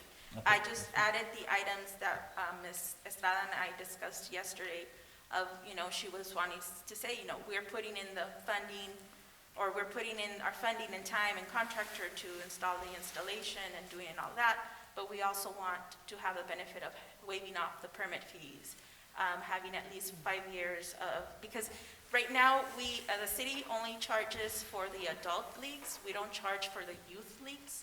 So any leagues 18 and over, the recreation department charges for the use of the field as well as for the lighting. So that's where I believe that the gentleman was saying that they pay about $4,000 for 26 weeks. So that's what she would like to see in the contract, so they don't have to pay for at least 5 years. Okay, that's a simple change. That's easy. That can be approved. I have the impression that we don't know the 4 points exactly to pretty much talk about those 4 points. No, we do know the points. Sí las vimos, llegó en el correo, sabemos los 4 puntos, ya se dijo que sí se puede, que es un cambio menor, entonces yo no tengo problema aprobarlo ahorita mismo. Ajá. ¿Sabes una cosa? Algo que me gustó de todo esto, y lo tengo que externar y felicitar a Liliana, fue la manera en que le aclaró, le explicó el contrato a la señora Carmen, y la señora Carmen lo entendió. ¿Ok? Eso, sinceramente te tengo que felicitar por tu paciencia, de veras, por ese don que tienes. Entonces, aquí lo importante es que ya se revisó un contrato que ya hicieron los abogados. No estamos hablando de cualquier contrato. Simple y sencillamente, como cualquier contrato, se tiene que poner de acuerdo. Si están de acuerdo en esto o en el otro. La señora, los 4 puntos que está diciendo son muy lógicos, son muy, muy nobles. Entonces, ya lo vio el abogado. Entonces, no hay forma de poder hacer un amendment a ese contrato. Pues claro que la hay, se puede hacer en cualquier contrato mientras no se firme. Entonces, yo hago la moción de que se acepte ese contrato con la consideración de los 4 puntos que la señora Carmen le dio a Liliana y a su vez tiene el abogado. Así yo votaría por ese contrato. Hago la moción, la pongo en la mesa para que se consideren los 4 puntos. I have a motion to approve this contract with the 4 points por el lado de, ¿cómo se dice? No me acuerdo cómo se llama el contratante. Ok, de la señora... Second. Ok. Ahí está. Reina. Ahí está la motion. Okay, any more discussion? I just want to make sure that she understands and that, you know. Well, I'm not an attorney, and definitely not staff an attorney. The only attorney here in place is Mr. Daniel. Yeah, the 4 points, I think they're points that could be included in the contract. They don't modify the bonding, insurance, all those. What's in the backup documents? That's a contract. It would just be revised primarily to add these 4 additional points that are requested. So it's legal. So yeah, from the legal, it's more a policy question from the city Right, so it's council. more of a policy. So do you want a contract that has 4 particular 4 points? They're going to have implications in the future, or potentially for her or the city. That's the question that I have. If you guys want to go for it, as it is, I'll go for it, as it is. As it is, and she just have to make sure that she complies with what is being asked. That's it. Sounds good. Yeah, we do have a first and a second. Right, and that's the concern. Ya vamos a votar. Ya vamos a votar. Okay, roll call? I'm sorry. Yes? Yes. Yes. Yes. Okay, thank you. Motion carried. Diga, señora. La persona es que con el proyecto que hicimos en la Kitty Andrade, yo contraté a un ingeniero, pero el ingeniero no tenía la oficina aquí, pero tenía licencia aquí en Calexico. Y no querían que lo hiciera que porque no era de Calexico. Mi pregunta es, ¿puede pasar eso o no? Esa es una pregunta para después al administrador. Eso ya son detallitos. Ya te pones de acuerdo con Liliana, pero no le Ya. veo problema. Ya tenemos que continuar con el. Okay. con la Okay, agenda. next item, we are, Thank you. Gracias. Thank you. thank you, we already done to 12, we got number 13, appointment by Mayor Moreno, the following city boards and commission committee. I don't have anybody yet, do we have anybody, clerk, as far as, no? Thank you, good night. Thank you. Buenas Good night. noches. Thank you. So I'll skip that one, number 14, appointment by City Council Member Ureña to the Library Board of Trustees. You have anybody? Do I have to appoint right now? Or Well, no, can I I'm do it later? I don't have anyone right now. Okay, thank you. Moving on to 515, appointment by council, appointment by Councilmember Romo for the following boards, commissioners, and commissions and committees. Okay, and A and B is for the next meeting, and the C is for, I appoint to accountant, Miss Fabiola Calderon. For B or C? For C, Oh, C, okay, all right. C. And you're gonna wait for Finance. the other two like that, okay. For finance, thank you. All right, thank you. Number 16, appointment by City Council to the Parks, Recreation, Beautification, and Senior Services Commission. We don't have anybody, huh? I don't have any. Does anybody have anybody? Okay, Gabi? No? Okay. Okay, so we'll wait for that. Okay, future item agendas, I don't have anything right now. Yo, I have, Jake? Go. yeah. The items you have given me Yeah. during the whole meeting, I've jotted Ya, down. okay, entonces Okay. yo no tengo. Más que los RFPs, Consulting Grant Writing, Parks y SBDC. Mr. Garcia, creo ya está. future item? I No? have 5. Fernandez, future item? Future items for agenda? No? No, okay. So I'll make a motion to adjourn the meeting. It's 10:34. Any second? Second by Ms. Romo. All in favor, aye? Aye. Aye.